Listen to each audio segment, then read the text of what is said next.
Shabbat Shalom. Shabbat Shalom. Welcome back to Stream of Wisdom, Norfolk, Virginia. Live here for Shabbat class. We thank you for everybody that's joining us in person and online. While we wait for everybody else to, fill the chat room, we ask that everybody in class to like, share, subscribe, comment, help the algorithms. Because, they be trying to shadow ban the truth. Right? If you ain't talking about Hulk Hogan, right, you ain't getting no views. Right? We thank you for all the brothers and sisters that have been financially helping out with the school. We appreciate your alms. We appreciate your offerings. We ask you to please continue to help us out by sending your alms, your tithes to the Zealot to 757-300-4047. Once again, 757-300-4047. And just please put in the memo what you're sending the alms for. You can also support us through our businesses on Etsy, Chosen Creations at Etsy.com, where you could get your Hebrew Israelite artwork, puzzles. You also can get your friends' clothing, shirts, armbands, headbands, tunics, you name it. That's Chosen Creations on Etsy.com. Don't forget to check out Sweet Ambiance. We've been doing that for over 20 plus years, where you could get your custom-made fragrances, through your apothecarians, right? Who specialize in customizing fragrances that's for your skin, for your beard, even for the aroma of your house. And that's sweetambiance.com. What else we got? That's pretty much it. No announcements. We are ready to lock in for class. Do we have any questions? Any questions, brothers? Nah. Okay. Sisters, any questions? Let me get a scripture. Go to That's yes. Speak amen.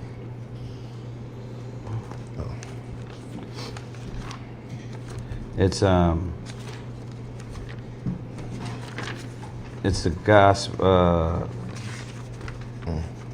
the Gospels.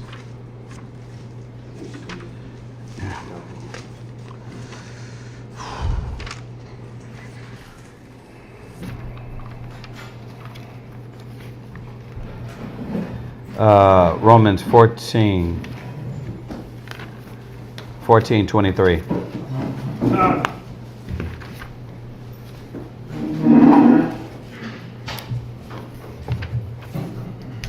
Romans chapter 14, verse 23. And he that doubteth is damned, if he eat, because he eateth not of faith. So it's your job to get the knowledge of the Most High and not doubt in any perspective. You have to ask questions to be able to get your questions answered. Because if you continue in doubt, you're going to do actions in doubt, and you're not going to do things faithfully. So it's your job to ask where you doubt. We can't read minds. That's why we always ask, or we always keep an open door policy, because we want you to ask your questions. So remember that. He that doubteth is damned. You can't approach the truth like you do everything in the world. You have to. This has to do with your spirit. It has to do with your soul. So brothers gotta remember that. Sisters have to remember that. You're accountable for you. That was it. All right. So no questions? All right. Well, you do got it. Okay. Yes, sir. This is a question I had from last night. We were talking about being conceived in sin, right? Is everybody conceived in sin, or is it just certain people? Everybody's conceived in sin, because when we come into, first of all, let's go there. He's asking a question that we went over last night. Let's go get the scripture, so everybody can know what we talk about. Psalms 51 and what? 5. Psalm 51 and 5. Go ahead and read that. Psalm chapter 51 and verse 5. Mm-hmm. Behold, I was shapen in iniquity, Uh-huh. and in sin did my mother conceive me. Uh-huh. Behold, thou desirest truth in the inward part. So, in sin did my mother conceive me. Where were we brought forth into? Flesh. Right. So, in the flesh, what are we given over to? Sin. Right. So, let's go to a basic one. Let's go to Job 9:24. Time. Gone. Read that. Job, wait till they get it. And then we're going to go to Romans 7. Go ahead. Job chapter 9 verse 24. Right. The earth is given into the hand of the wicked. So, being born into this earth and the wicked are ruling, when you're born into this earth, everything that influences us, everything that's around us is wicked. So that's why he came back and said what? Go to 1 John 2 verse 15. Mm-hmm. 1 John 2 verse 15. So the earth is given into the hand of the wicked. We're born into this wicked earth. Right? So what makes it wicked? Go ahead. 1 John chapter 2 verse 15. Go ahead. Love not the world. So he's telling us, don't love this world, this time, this period, this age. Right? Go ahead. Neither the things that are in the world. Right. So what is it? When it says the earth is given into the hand of the wicked, it's not talking about the grass and the trees. It's not talking about the dirt on the ground. It's talking about everything when you're born into this world that you're given into. That's what makes it wicked. You're hearing, you're listening. We were talking about it being at the sisters class yesterday, right? When a child is in the belly, he's open I said it was a sonar, right? The sonar, he hears everything.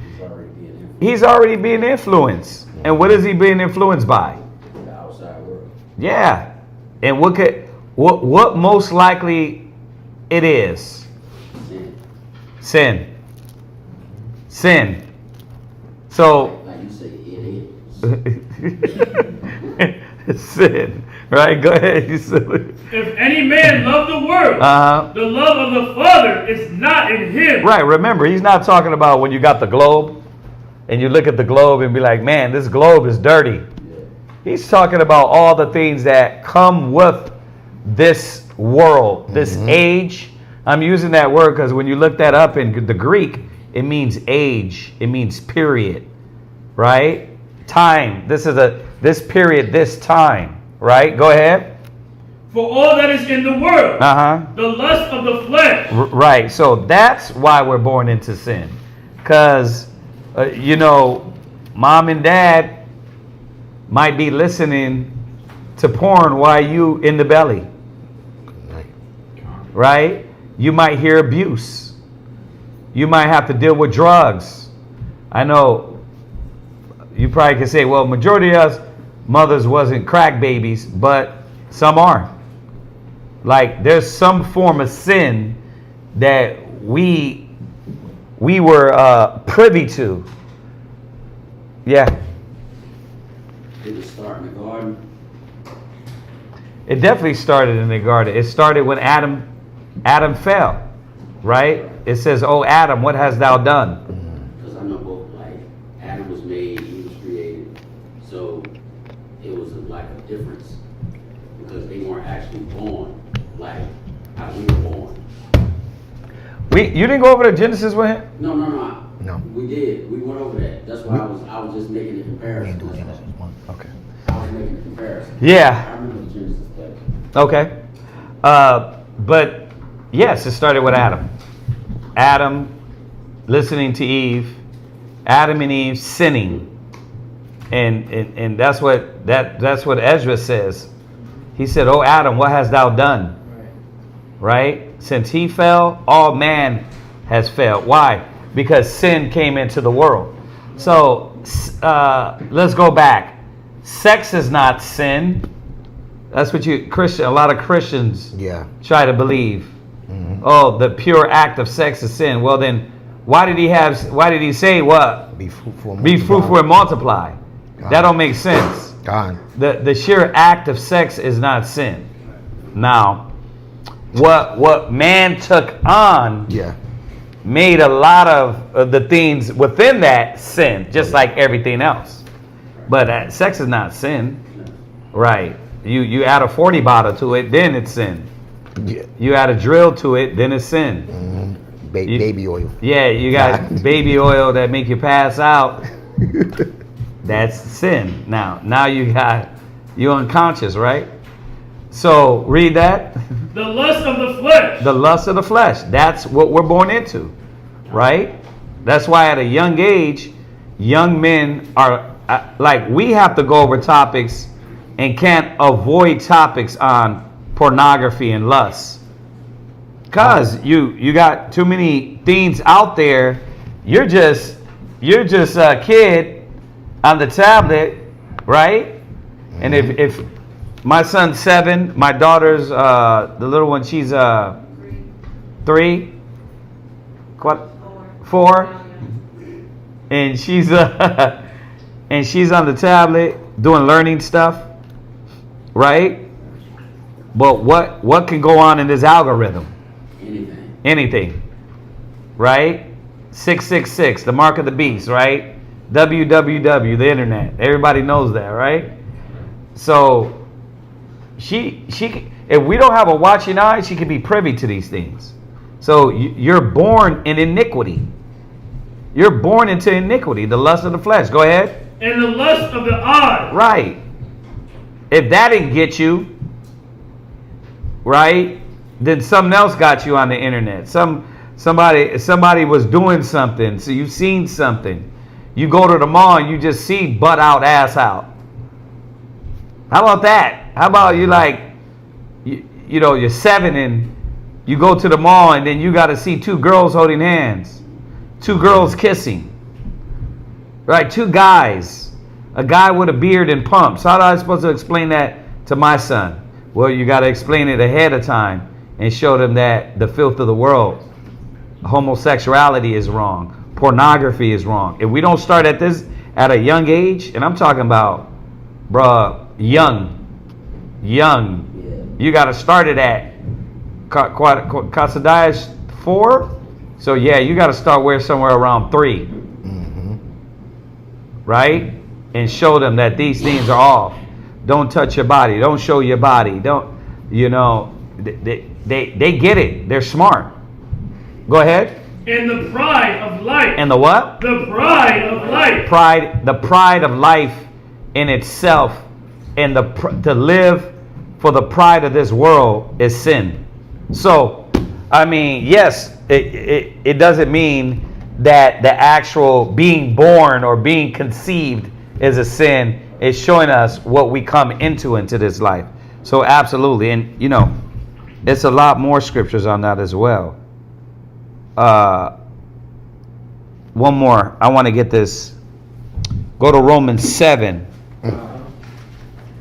18. Read that. Romans chapter 7 verse 18. Uh-huh. For I know that in me, that is in my flesh. I know that in me, that is in my flesh. Go ahead. Dwelleth no good thing. See, you got to bear witness to that. If you don't know that, then you're not going to know that there's a war against the spirit and the flesh. If you think you're a good guy, you know what I mean? Well, I didn't kill nobody. Right. You know what I mean? I didn't hurt nobody. But you have you touch yourself all the time. That lust, when it's conceived, it can kill. It can destroy all the good thing in you. So, what are we born into?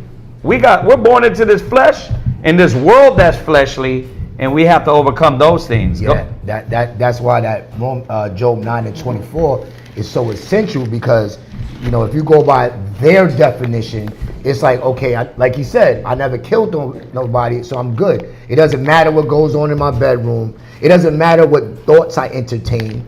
You know, Wasn't good anyway, so. you don't realize where the battlefield is. So you'll be having these thoughts and you entertain these thoughts. What happens with the thoughts that we entertain? They become active. They become actions. It becomes reality. So, and that's why we have to understand what it is that the wicked want to do. They want to influence our thoughts to separate us from the spirit or the thinking or the Most High in every single thing we do. Where we at? For to will is present with me, but how to perform that which is good I find not. Right, until you get the truth. Until you get the wisdom and knowledge, and you learn that there is a battle against the flesh. But naturally, you don't know how to fight. You actually think it's good. Yeah. And then don't let the world tell you. The world tell you what? Ain't nothing wrong with it. Ain't, Supposed to do it. yeah, you're supposed to do Right. it. You know what I mean? Why you in P. Diddy's bedroom? Why you worried about what he doing?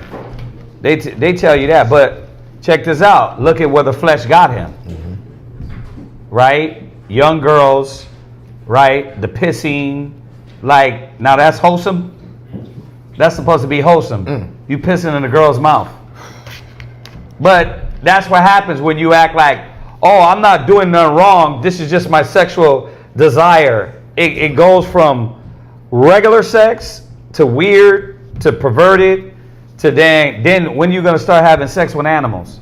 Well, you know it Nice. goes wrong when you're trying to hide it. All the time you probably trying to hide it. Yeah, he act like he regular. Look, having sex with men and raping a lot of these R&B singers, breaking their spirit by making them give them top. Yep. Right? Yep. Is that regular? The world thinks it is though, right? But I mean, you get that? Like that's what it means. We're born into iniquity. On that, Yeah. Revelations 18:4. Revelations 18:4. Understanding now that we're in this battle, right? Understanding that you have a true enemy, a true op, right? It ain't the guy that lives across the street from you. It's the spirit of this place that is anti-Christ. It's not one man. It's not Ronald. What's his name? Ronald something Reagan 666. Ronald. Yeah, it ain't that. It's the spirit of Ronald what? Wilson Reagan. It ought to have been 6 letters. So Ronald is 6 letters. Yeah, that's it. They say Ronald Reagan. No, it started from the time of Christ. Oh, wow. There were many anti-Christs. What is that about? Not doing what the Father says is okay. In your bedroom, in your diet, what you celebrate, how you deal with everyday life. That's anti, right? And this world is given to the hand of the wicked, so the wicked wants you to be opposite. So what are we supposed to do? Read where you at. Revelation chapter 18 and verse 4.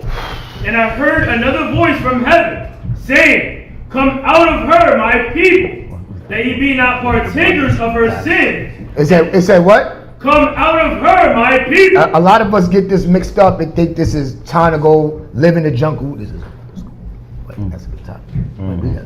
Like we get like, oh, you know what? That means we got to go build a hut off the grid. No, the curses. When we go into Deuteronomy 28:45, didn't it say the curses will pursue thee? Right. Like you're not going to go hide from the Most High and do folly. Yeah. No, you gotta understand that the Most High is looking at us and looking at the decisions that we choose. The ones that care about Him is going to consider Him every single way. So it's our job to understand that we have to read it from the top. And I heard another voice from heaven saying, Come out of her, my people. Go back to who I made you to be, my people, this special people set apart. You know that Deuteronomy 7:6.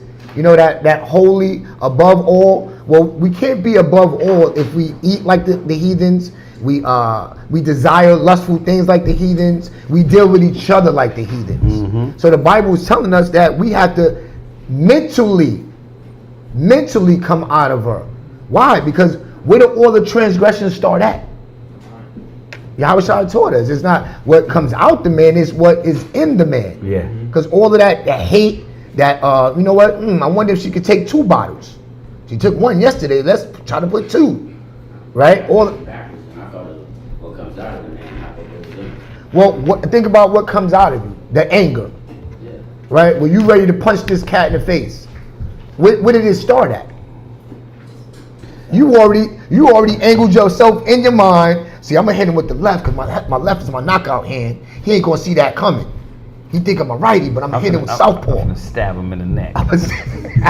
Oh, don't punch him and straight stab him. God. Put him to sleep. You done gutted him like a fish. Right, and I'm gonna and you were planning your escape route already. I'm gonna creep through the window. Don't tell it, don't say nothing. You know where I'm going. Hit the guard in the throat. Right. Right? And that was formulated where? In your mind. thoughts, In yeah. our mind, right? Go ahead. That ye be not partakers of her sin. So learning how to separate mentally from these people, from this nation, from this spirit, so that we don't. The scripture says that when sin come forth, what is it? When sin conceives, Yeah. right? When that thought conceives, the action is the transgression of the law. Mm-hmm. You keep entertaining that thought about Miss Fat Booty, then what you gonna do? Holla. But more than just holler at her. What about if you can't holler at her? I don't know. Yeah, but see, those are the things that, like we're saying, like the word says, when it's conceived, it brings forth death. Yeah. Go ahead. And that ye receive not of her plague. Right, and that's what the reaction, the consequences that Satan doesn't tell you. That's the booby prize. You know what I mean? It all sounds good in your mind. I could chop him in the neck. I'm a ninja. I'm gonna get away with it. Meanwhile, they got you on camera stealing. What the girls were stealing? They were stealing pretzels at Auntie Annie's. Like that's what I came to work today with. Like that's your great idea, and they got you. Yeah, like you in the age of camp. Like they got you. You got your weave, your red weave. They got your shirt. They got your damn shoe size. But in your mind, that was a great idea. We gonna get away with it. No, you big dummy. But see, that's what we got to separate from, this folly that's going to yield these consequences that, again, label us as ignorant blacks, right? Ignorant, void of understanding. You see that? So, but yeah. Yeah, I mean, that was his question. Anything else online or anything? Y'all got anything in here, sisters? Go ahead, Shawab. What you got? I got two questions. Mm-hmm. The first one is in 2nd Ezra, chapter 6, verse 23 and 24. Second edge. Once the books are open, does this happen? Let's go there. 2nd Esdras. You said 7? 2nd Ezra, chapter 6, verse 23 and 24. Gotcha.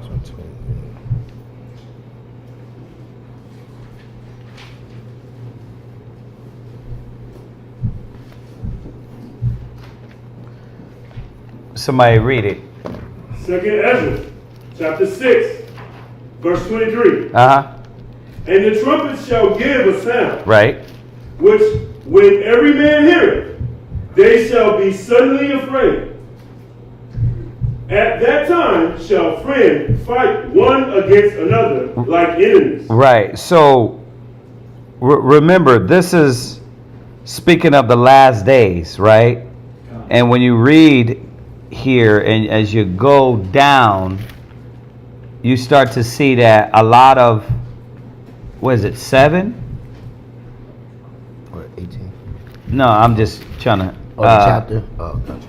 Yeah, no, it's 6. But when you go to Matthew 24, you can see Christ, how the so-called word apocrypha, like Ezra in the apocrypha is Ezra in the Bible. It's the same thing. Con. Like, because Christ quoted this same thing. Con. Right? Go ahead.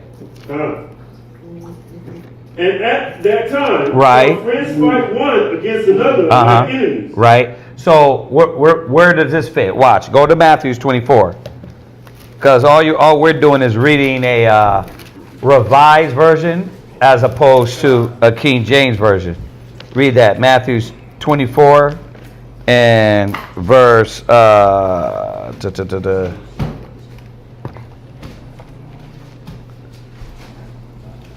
read verse 6. Matthew chapter 24, verse 6. Uh-huh. And ye shall hear wars and rumors of wars. Right. So this is the same thing. He's saying the same thing. You're gonna This is where the fighting is going to begin. Go ahead. See that ye be not troubled. Go ahead. For all these things must come to pass. Uh-huh. But the end is not yet. Read. For nation shall rise against nation. Right. And kingdom against kingdom. Go ahead. And there shall be famines, and pestilence, and earthquakes, and divers places. All these are the beginning of sorrows. Go ahead. Then shall they deliver you up to be afflicted, Mm-hmm. and shall kill you, and ye shall be hated of all nations for my name's sake. Go ahead. And then shall many be offended, and shall betray one another. There you go. You see that? He's saying the same thing. When these days come about, there's going to be, read it again in Esdras. And at that time shall friends fight one against another like enemies. There you go. Go ahead. And the earth shall stand in fear of those with those that dwell therein. Right, because everybody, well, the wise are going to know what time and what period we're in. Oh yeah. The more and more it gets closer, Oh yeah. right? The righteous are going to wake up and see. Now, the dumb and the deaf, the blind is going to stay blind. They're not going to see. The world, remember, it's like the days of Noah. Everybody was rocking and partying all the way to Noah closed the ark and that rain started coming. But the righteous seen it. Mm-hmm. The righteous were prepared. And it wasn't just Noah. It was Noah, his rib, their the Shem, Ham, and Japheth, right? And their ribs, right? So what the Most High said, 8 souls. Yeah. So right here in Matthew, where it says, then they will deliver you up to be afflicted. Who is the they? First of all, it happened to the apostles. It happened to the apostles. Then after the apostles, it's going to happen to us. It's going to be us too. Same thing. Now, some of us, the scriptures go on and tell us, some of us is going to die. Some of us is not. So that's talking about us, the believers, right? Because it tells you. Yeah, it goes in there too. I know. But it go. The reason I'm showing you Matthew 24 is literally the same thing. Who is the they that they talking about that's going to deliver us? Oh, the world, the magistrate. Khan. You're gonna have friends, family, right? Men's Go foes. when you go to Matthew's 10. Watch, hold that, just to kind of do a little audible on his point or his question he's asking. Go to Matthew's 10 and 10 and what is it? Verse Matthew 10, and you're gonna read verse 18. Yeah. Matthew chapter 10 and verse 18. Uh-huh. And ye shall be brought before governors. Right. So remember the same thing Yahushua said in the 24th chapter, right? He's coming back and reiterating the same thing Ezra said like 500 years before, right? Go ahead. And ye shall be brought before governors and kings for my sake. Right. Go ahead. For a testimony against them and the Gentiles. See? A testimony against them. Why? Because this got to happen to show that they're the devil, that they're the evil people, that the nations are complicit. It ain't just the white man himself. It's all nations that conspire. Right? So this is why this got to happen. Go ahead. But when they deliver you up, take no thought how or what ye shall speak. Right. Like the spirit's going to come. If you're, well, let me say this. The ones that this happens to, the spirit is going to be on you. You're going to be able to speak. You're going to speak from the spirit of the Most High. Go ahead. For it shall be given you in that same hour what ye shall speak. Go ahead. For it is not ye that speak, but the Spirit of your Father which speaketh in you. There you go. Go ahead. And the brother shall deliver up the brother to death. Well, that's his question. Well, who's going to do that? Read it again. The brother shall deliver up the brother to death. Oh, yeah, he's in there. He's in there. He's one of them. Black Hebrew Israelite. Yeah, he's a black Hebrew Israelite. First of all, Right. everybody ain't chocolate. So why you calling us black? Right? We're different shades of brown. But that's how they're going to identify us. That's how they separate us. Yeah. you can see that even happening right now, because they already got where if you speak of any sort of defamation of character against Israel, right, you're deemed a You're talking about the Israelis. yeah, but it's flipping over here to America. Okay. You're then said that you're a what's the word they use? Anti-Semitic, right? So over here, America's getting ready to pass a law. Trump is getting ready to pass a law. If it's not already up to Senate to be approved, that you can't speak against America. Oh yeah, I can see him doing that. So basically, like he called Barack Obama a traitor. Right. So yeah, I can see that. It's gonna come to that level, and who's gonna deliver you up? Read it again. The brother shall deliver up the brother to death. Right. Who else? And the father the child. Right. And the father the child. This is what's gonna happen. Go ahead. And the children shall rise up against their parents. Right, because, oh, you know what? They've been trying to get me to learn this the whole time. Right? That whole divorcing your parents thing? Yeah. But the Most High, what the Most High is doing, just on your question, we'll jump back to his, is, I mean, your questions is part of this too, is that he's making an incision and a separation between the just and the unjust. They don't know it. They think they what? They're pushing us to the side and demonizing us. And the Most High is already, remember during the time of Moses, he said, whoever's with Moses stand on this side, and everybody else stand on that side, and the ground swallowed it up. The Most High is just like, oh, you're not with them? Okay. All right, step on this side. Yeah, you're not about that? Okay, yeah, come on over here. Right. And then the Most High is going to do his work. That's why everybody, when we be in this mode of, man, look what's going on in the world, you feel sorry for the wicked. The scriptures say the wicked is reserved for the day of destruction. They're a ransom for the righteous. God. It's literally all for you, to show you. And then it's telling us it's going to get to the point where some of us is going to die. Now, not this shenanigans we see online where a brother gets shot in the head because you talk crap to somebody. That's not what it is. It's you dying for speaking the word of the Most High. Not saying you a big nigga and you a punk nigga. Go ahead, pull it, nigga. You got yourself killed. The Most High didn't tell you to say that. God. Right? You were supposed to stick to the book. So let's understand that. I know. We thought, oh, the brother got shot in the back of the head, which is a real thing. But what was he doing? Go back. What was that? About seven years back? He got shot in the back of the head, not because he was running his mouth and they were arguing and he didn't know what he was doing and got himself killed. You think you can antagonize people and step outside of the spirit and there be no consequences.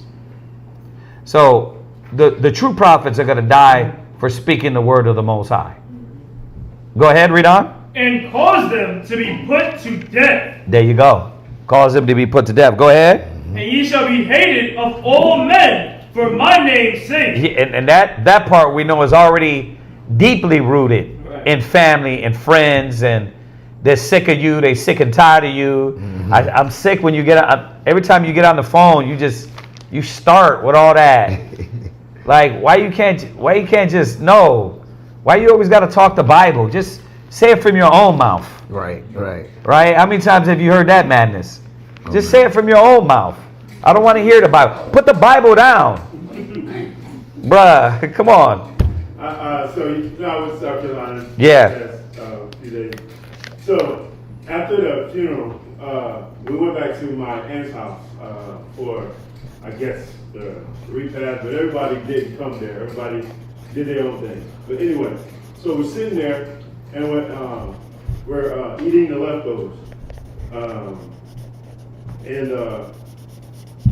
One of our cousins started talking about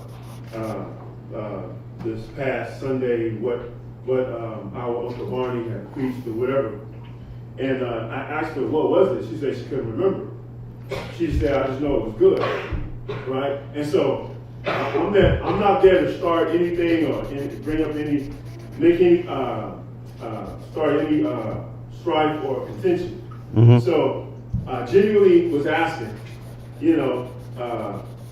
what was it about, so that I can start a conversation, because the atmosphere in the house was dead. We were just sitting around doing nothing, right? Nobody was talking, nobody was just sitting around doing nothing. And as soon as I asked that question, my uncle, my mom's brother, and my mom's twin sister, I think they were talking. And so I was sitting on one side of the room, and my cousin was on the other side.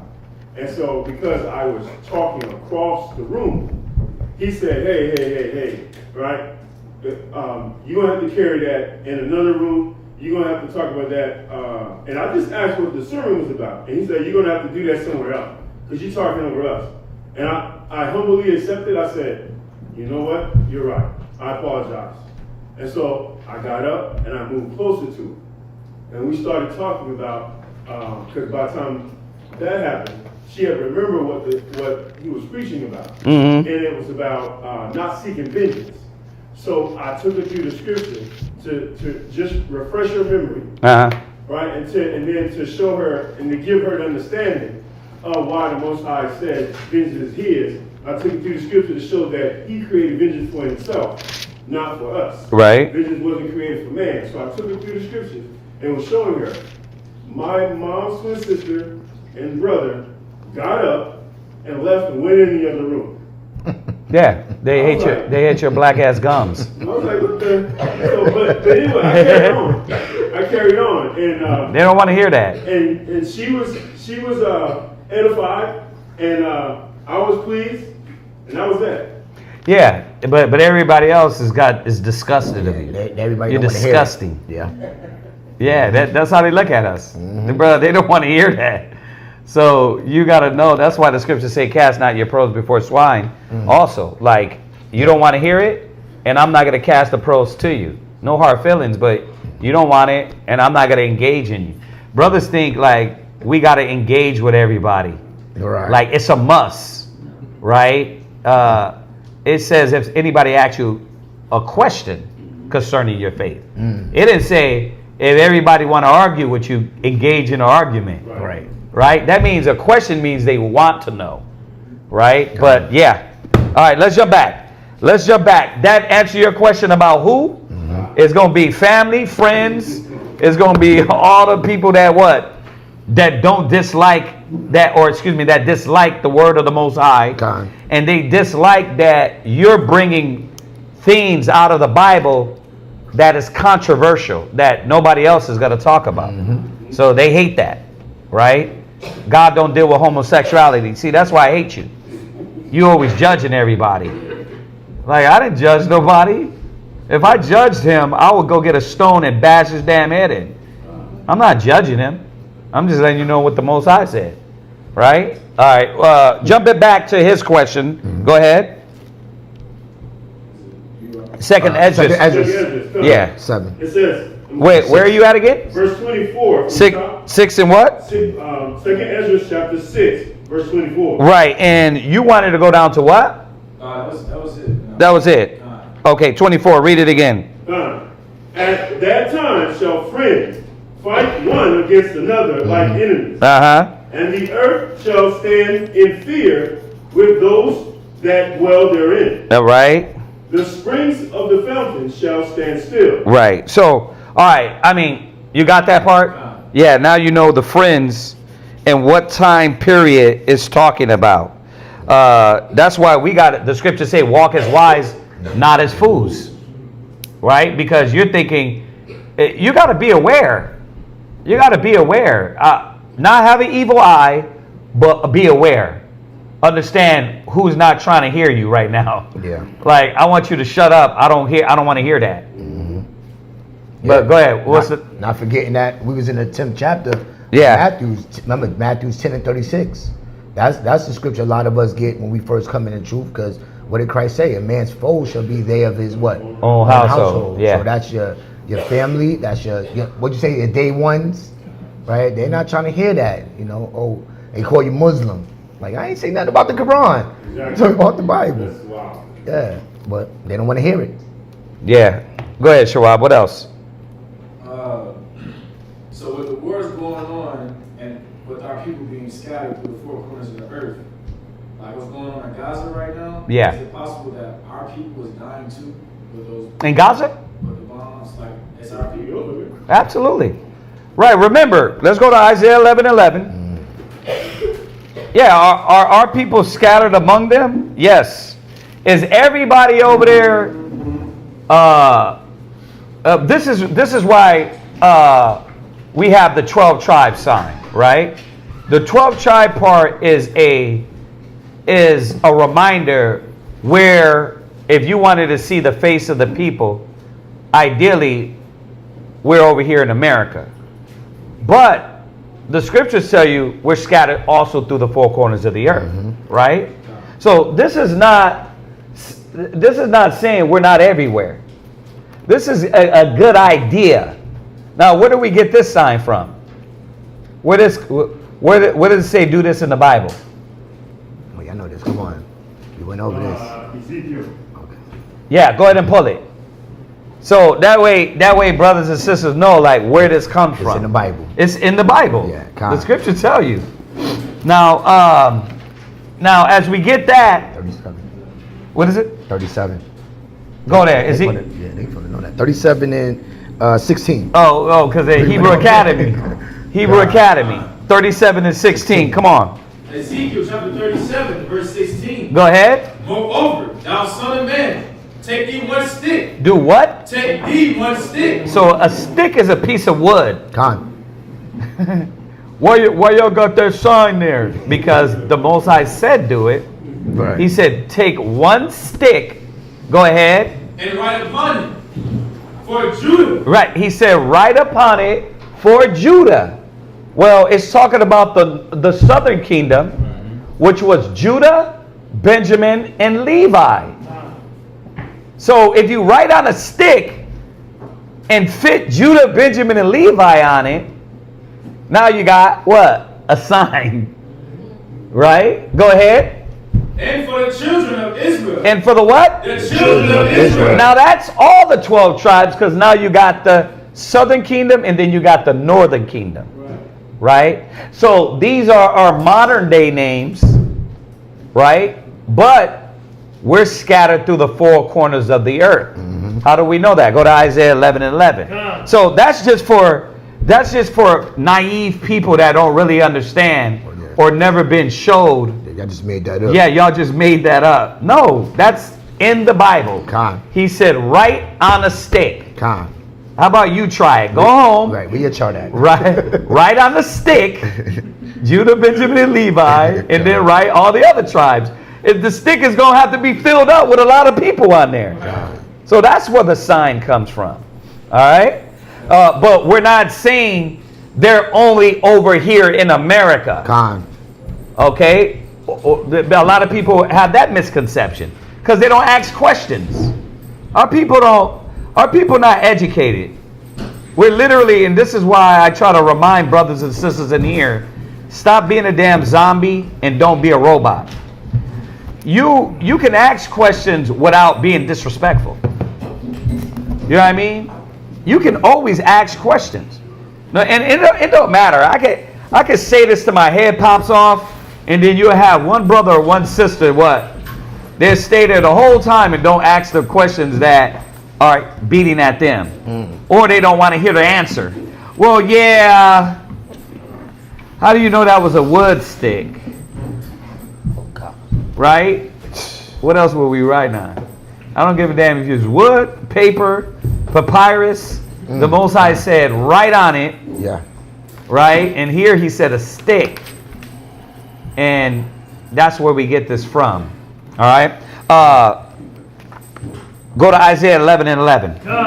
Isaiah chapter 11 and verse 11. Okay, so his question was, our people, or some of our people, could they be in Gaza? Right? right? Or did I miss? No, it was right. I was just saying, like, just included with the commandments, the wars, everything that's going on. And you see, like, on the news that they show the people that's in Gaza that's Yeah. they dying. They're dying. Like, it's like, okay, my thought when I was looking at the news, I'm like, okay, we're scattered everywhere. So these people that they showing on TV could just possibly be my brothers and sisters that's dying there as well. Bro. So let's look at the Cubans. Me, Shawash and I talk to these cats from Cuba, right? And it's bad out there. I told y'all about something happened. They seen a picture with Shemaiwan in a fruit. Forgot what it was, an orange or something. They were like, damn, I haven't had an orange in months. Yeah, you thinking like, bro, Gaza, yeah, but there's many countries throughout the world that our people are dealing with famine. And guess what? You're in a famine. You think what you're eating is actual food? Bill Gates meat. Huh? Don't fool yourself. Yeah. What you're eating is not food. God, You just figure, man, that is not chicken. that's not chicken. I mean, this is something commonly known. You don't even need the Bible to know that, right? God. But the Bible is the actual truth additive that is revealing to us that, yeah, the earth, we're in famine in the earth now, right? So read that, Isaiah 11:11, to prove that it's not only us over here in America, Right. that our people are scattered through the four corners of the earth. Right. Read that. Isaiah chapter 11 and verse 11. Uh-huh. And it shall come to pass in that day Go ahead. that the Most High shall set his hand again the second time to recover the remnant of his people. When was the first time? When, Kendall? What is it, flood? No. When was the first time? I know I see your hands. I'm trying to get... Go ahead, Shawal. When was the first time? What was in Egypt? When we was leaving out of Egypt. He gathered us and what? Delivers us out of Egypt. But he said, I'm going to get you a second time. Right? Which these rats over there in Israel has never went through. Right? Because the specifics on how he was going to gather us. Right? Go ahead. Which shall be left from Assyria. Where are we left from? Assyria. Where are our people at? Assyria. Where's Assyria at? Where's Assyria?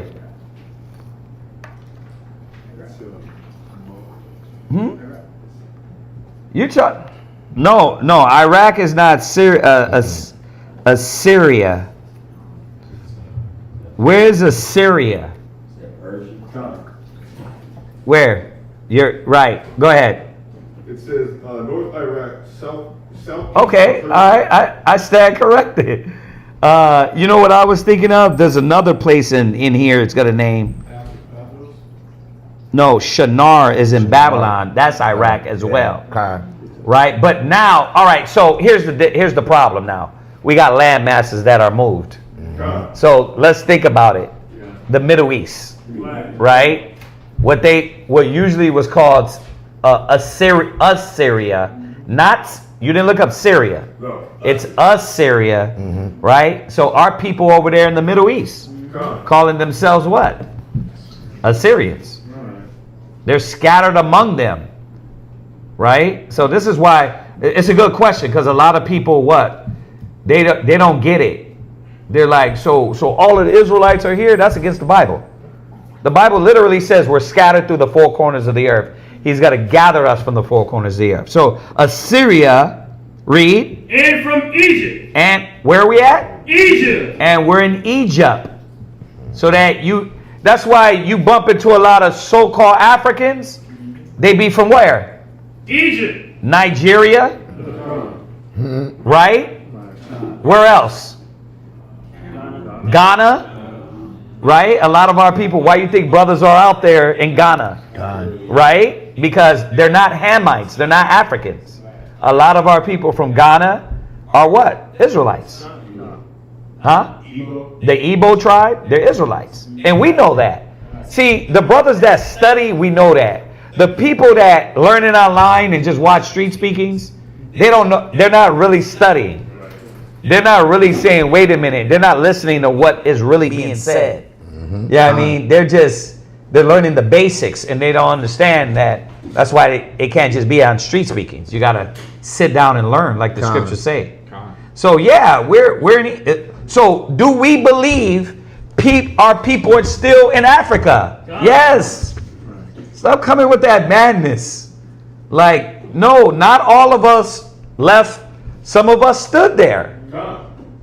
That's obvious. But a lot of us came on those ships.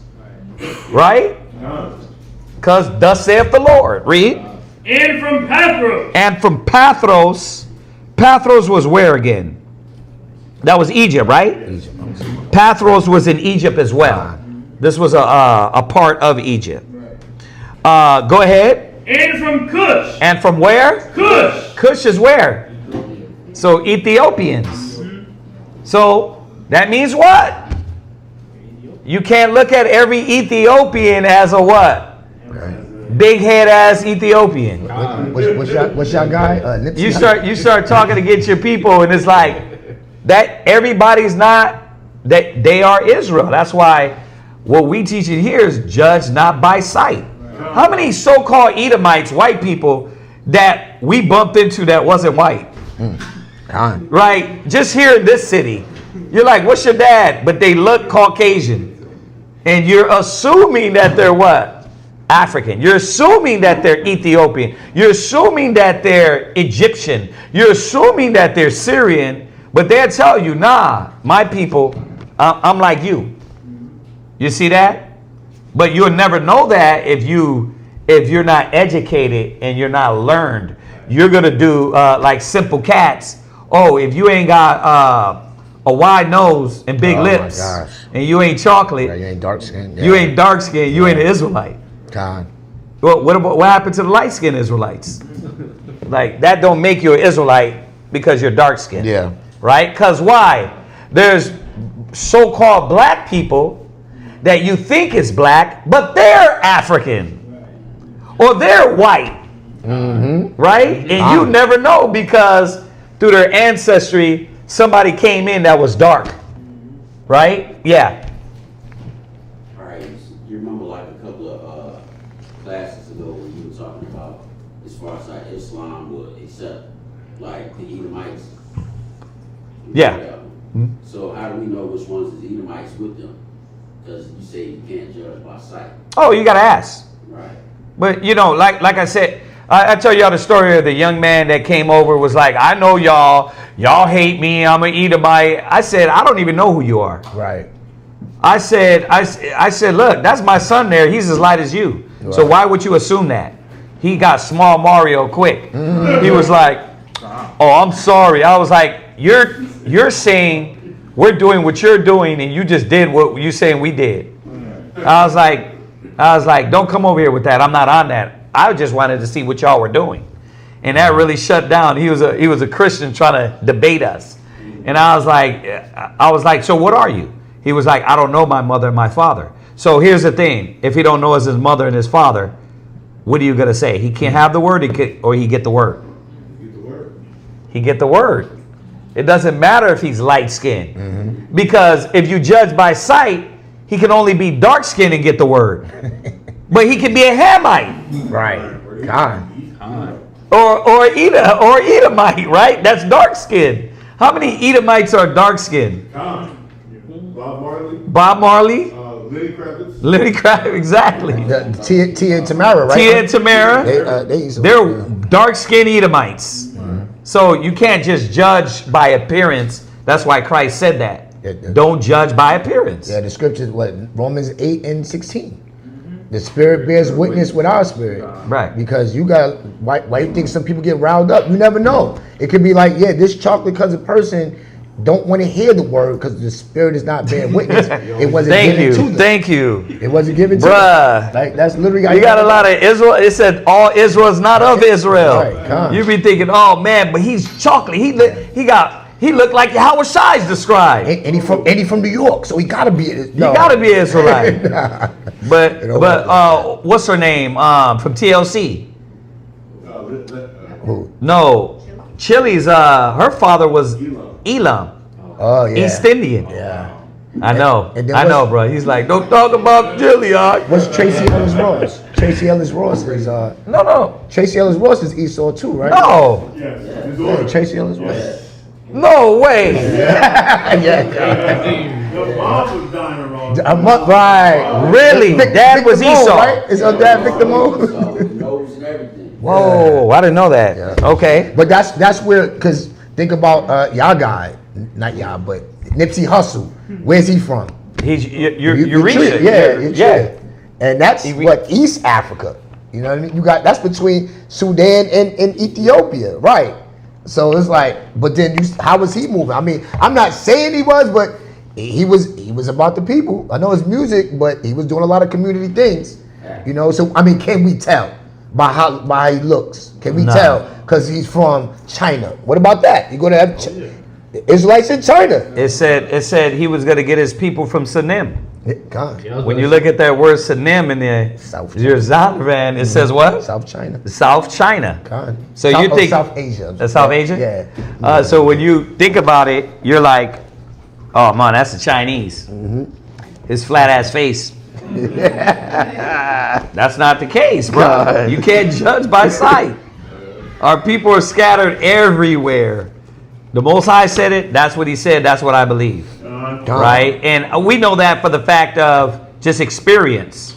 You know what I mean? There was would he look like a dirty Edomite down on the strip? He looked like a dirty Edomite.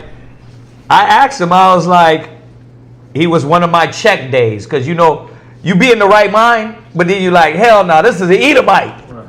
And he was like, yeah, my dad was black. My mom was Irish. I'm like, Oh yeah. okay, once again, check yourself, Kazaki. Like, you can't judge by sight. You know, just teach the word, right? And that's what we're supposed to do. Go ahead, read on. You can get the Sanim one. Yeah, I think it's. And from Elam. And from what? Elam. Right. So a lot of these people, who is it? The Elamites that the brothers went out there and taught. It's the brothers are good with these names. The ones the Dialects? The dialects. There you go. Oh, from India. Yeah. Oh, but you're thinking like, no, he talked like it, and he dusty like he got that. That's an Israelite. What you gonna do? You're gonna say Yahweh? Nah, he can't be.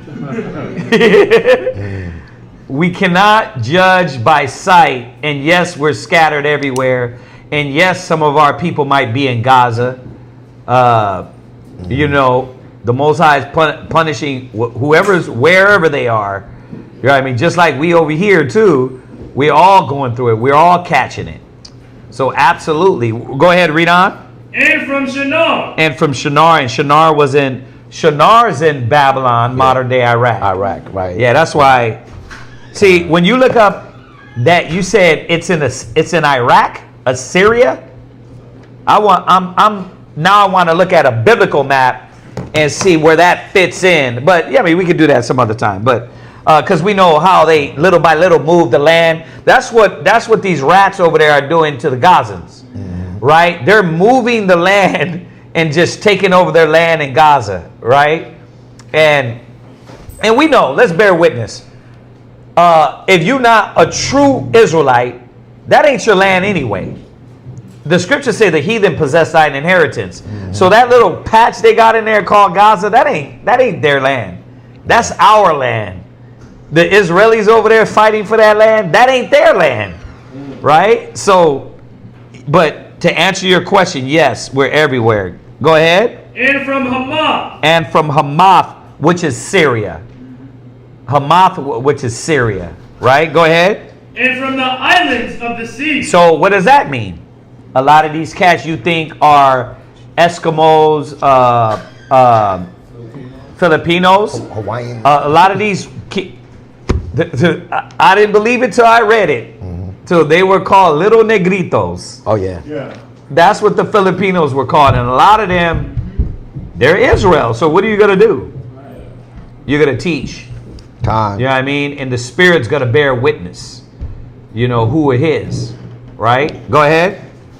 Oh, that's, go ahead. Read. And he shall set up an ensign for the nations. Right. The ensign for the nations was the chariots, because that was going to be our deliverance. That was going to be the sign that we were going to be gathered together. Go ahead. And shall assemble the outcasts of Israel. Right, because what's going to gather us? When you go to Matthew 13, the angels was going to gather us. It wasn't going to be, it was basically the salvation. That's what the ensign was. Go ahead. And gather together the dispersed of Judah. Go ahead. From the four corners of the earth. No. We're only here in America. From the four corners of the earth. No. We're only in Africa. From the four corners of the earth. No, we're everywhere. We're everywhere. Listen, our people are still running around in the jungles of Brazil butt naked. Damn, probably still eating people. They probably over there in the Most High. We got to go what? The Most High is going to get the righteous right and then go over there and get them right and get them out of there. Right? So go from there. Go to Revelations, the 7th chapter. I found it. Oh, yeah, just look at some them. I got it in the Hebrew, Isaiah 49:12. Go ahead and read that Revelation 7. 7 and 1. Go ahead. Revelation chapter 7 and verse 1. Uh-huh. And after these things, I saw four angels standing on the four corners of the earth. Yeah. Holding the four winds of the earth, that the wind should not blow on the earth, Uh-huh. nor on the sea, nor on any tree. Right. And I saw another angel ascending from the east, having the seal of the living power. Mm-hmm. And he cried with a loud voice to the four angels, to whom it was given to hurt the earth and the sea. So we're understanding that verse 1, the wind was the hurt that was going to come on the earth. The destruction. So these angels were given the order to hold back those winds till when? Saying, hurt not the earth, neither the sea, nor the trees, till we have sealed the servants of our power in their forehead. Right. Go ahead. And I heard the number of them which were sealed, and there were sealed 144,000. Right. So you read all the way down. It names 12,000 out of every tribe, right? Okay, now jump to 9. Verse 9. Uh-huh. After this I beheld, and lo, a great multitude, which no man could number, of all nations. Of all what? Of all nations. Go ahead. And kindred. Read. And people. Why? Because where we scattered? Around the four corners of the earth. Through all nations. Yep. That's why Christ, when he died and resurrected, he said, now go to all nations. He said, I have sheep that's not of this fold. Right. He said, I have sheep is not of this fold. God. You guys got to get out and go further than Jerusalem. Right. Because Israel was already what? You had a lot of 9.5 that already made their way through this way. Right? So yeah, we was rocking in the east and teaching a lot of our people there. But we had to go out and go to these places where we're at now. Right? Remember, your language ain't English.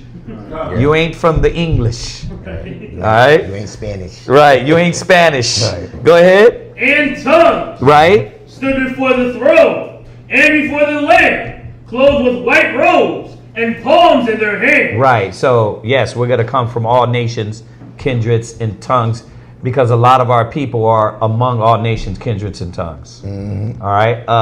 That makes sense, Ak? All right. Anything else?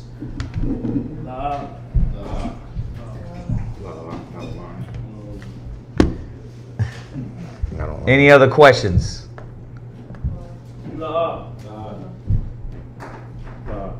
Yeah.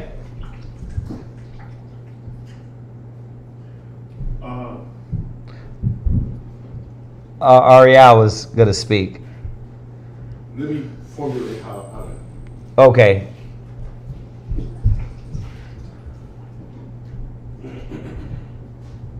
Can I get one more just on this question? Yeah, go ahead. Just, I mean, there's a lot more on that. Amos 1:6. Just you cleared that. We answered that. Oh, wait. No, we got to get to Sanim. I'm sorry. Oh, Isaiah 49:12. Right. Well, why Aharon and Arya is thinking about it. Right. Go ahead. Isaiah chapter 49 and verse 12. Yeah. Behold, these shall come from far, and lo, these from the north, and from the west, and these from the land of Sinim. Right. And when you go to that word Sinim in the Hebrew, it literally says a people living at the extremity of the known world may be identified as the inhabitants of southern China. Southern China. Check that out. And when you go into the Zionist bands, it's saying that we used to do trade with China. So yeah, are our people not over in China? Then you got like when we was over with High Priest Yeshaya, he's showing us images of dark-skinned Asians. Now again, it's not about the skin thing, but how these are not the people that's promoted on the front. Same features, but they're not promoting that. Just like when you look at all these Spanish countries, Yeah. the real indigenous people ain't promoted on them. No. Who's promoted on them? The Spaniards. Right. God. A lot ain't Israelites, right? You know, not saying because they're light skinned, Right. but a lot of them ain't. Yeah. God. Right. So Sanem, that's what you do. When you get a chance, you go look up that and you'll see it in your Zondervan. It tells you. So think about that. Our people are scattered amongst them. Right? Where? Where's that recent Isaiah 49 and 12. With that Isaiah 11:11. Also That one? with that Revelation 7, when it talks about people from all nations, it's just showing you that we're scattered. You know, even as far as China. Because again, China. the 12 tribe chart, think about where the truth was coming out. In the Western Hemisphere. So we got to talk about the people that's in North America, Central America, South America, the Caribbean islands. But the Bible don't say that that's the only place that the Israelites would be. Now, when you go to Jeremiah, 50 and 33, when you talk about how that manifested, the children of Israel and the children of Judah were pressed together. In the Western Hemisphere, that's where you got all the 12 tribes being oppressed here. You know, and it's not saying that that's not happening, but that's why that chart, we was told to make the chart. But the scripture is showing us that, we were even in China. We're everywhere. That was one, Isaiah 49 and 12? The Sanem? Yes. All right. And then you were going to get something. I was just going to go back to, why is the Most High punishing them? It's for our sakes. Yeah. Right? When you go, is our people there? Yes. Is the Most High not punishing America? Khan, are we not here in America? Khan. The question is this: is Israel still being punished? Yeah, just because you can do Uber, that don't mean you ain't punished. God. Think about it. Israel, this is the problem with our people. They think what? Because they can run around in the yard, they're free. Oh my goodness. That doesn't make you free, bro. The chains is off? The chain is off. If they want to shut you down, they're going to shut you down. And that's what Trump is showing the people, right? He's showing the 9.5 tribes, the Spanish-speaking brothers and sisters, what? You sold your loyalty to a man that was a beast. And they pulling up on you, bro. You speaking Spanish. They getting cats that are so-called Americans, right? Yeah. The security guard, he was going to his job. Bro, Spoke English and everything. It was like they cuffed him up, held him for 3 days. Bro, they got a vet. They got a vet. Yeah, they held him for 3 days, no lawyer, none of that. That's crazy. Right? But what it's showing the so-called Hispanic brothers and sisters that you put your loyalty, you trusted in man. So yeah, you had another one on that? Yeah, just because I know your question is about if we're in there. What I did see online when it started happening was a lot of pray for Palestine, and it's like, do you believe in the Bible? See, we don't know history. Right. We don't know history. We don't connect ourselves to the people of the book. So it's always sympathy for everybody. When the Most High is showing us that He loves us and our enemies, He's going to take vengeance on them. Go to Amos 1:6. Okay. Amos 1:6. I know you see a little Ishmael, Muhammad. Like I said, them videos on Instagram. Ooh, Ooh, like I saw one of the little baby, the guts was on the outside. I was like, oh my God. Yeah, they blowing the hell out of Yeah. this. But then you think about it, Jesus. we want to drop, me and the brother, me and not the zombie, we've been waiting to drop Islam class. Because a lot of times our people still in love with Islam. Because they don't remember what happened in the sub-Saharan slave trade. That's never taught you how cruel those Arabs were to us. So-called Arabs, right? And who's getting blown up. Read where you at. Amos chapter 1 and verse 6. Thus said the Lord, for 3 transgressions of Gaza, and for 4, I will not turn away the punishment thereof, because they carried away captive the whole captivity to deliver them up to Edom. Who did they transgress against? The Most High's people, us, you. Go into the history and look how cruel they were. They were the ones that would lay with our wives, right? First they would castrate us. I'm going to give a little bit of the class. They would castrate us. I mean, Esau will at least let you have your manhood. In some cases, he'll butt break you. But he wanted you to produce so he could have more what? More slaves. That's more labor. That's more money. These guys, the Arabs, you know, the Ishmael, Ya'ak, that you like to call them, that sell you Dutch masters and Lucy's and 40s. What were they doing? They were castrating the males. They were laying with our mothers, our sisters, and because they didn't want those babies, even though those babies technically would have been of their nation, they would take the babies out and they would bash them against the stones. Why do you think David would pray for that?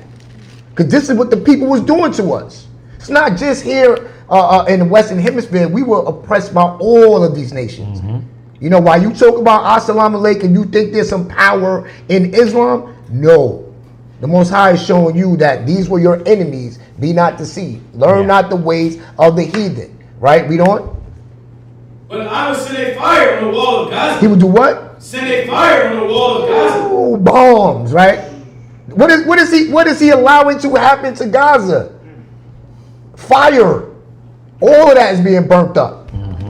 And he's not sparing them because they didn't spare us. It said, when you read it, it said, I will not turn away the punishment thereof because they carried away the captive, the whole captivity, delivered them to Edom. Who's Edom? Who's Edom? Right. When you go to Psalms 83, right? Was not Ishmael in this? I think it was the second name. Yeah, he was. the tabernacle of Edom, the tabernacle of Ishmael. Right. Yep. While we still loving, I get it, because the church, the Christianity, but that's not our religion. That's the religion that Muhammad made for his people. We're not Arabs. They didn't treat you like brother. Nope. They put you in slavery. But we don't know that. We're not taught that. Our people are destroyed for lack of knowledge is very, very deep. Yeah.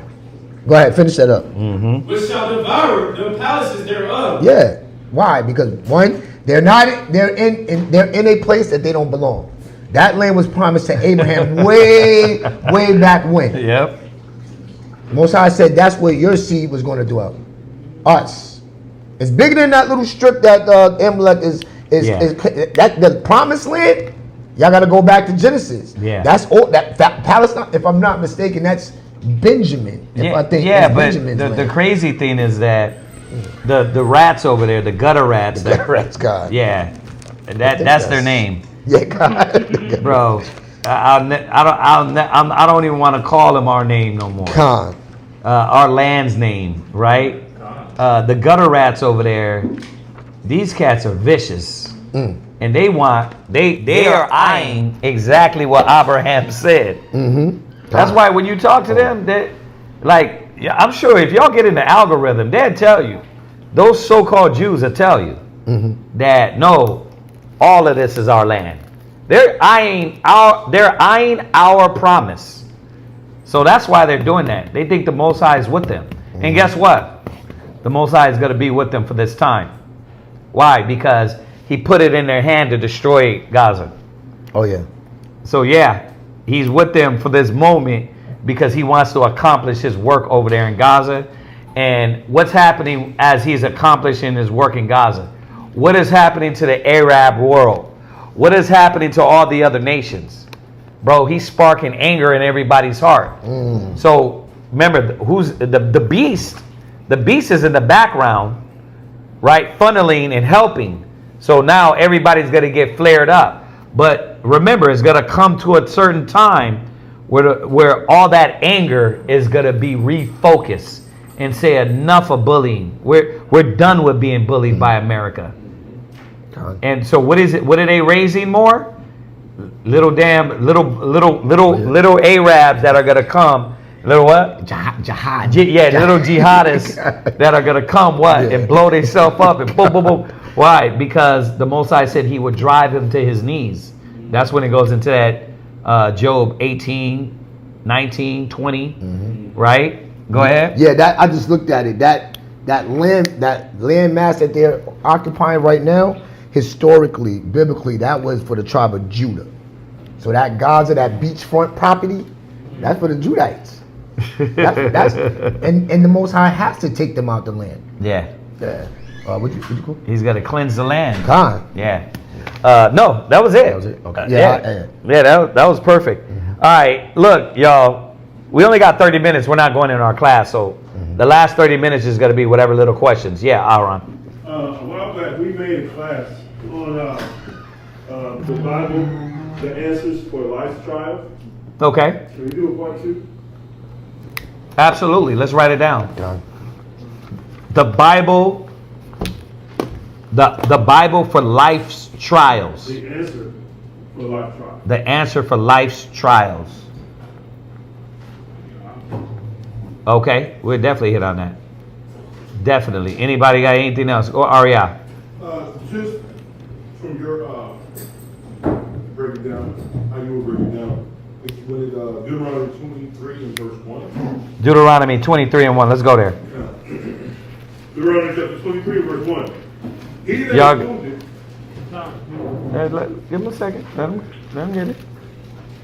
I know. 23 and 1. Verse 1. All right. Go ahead.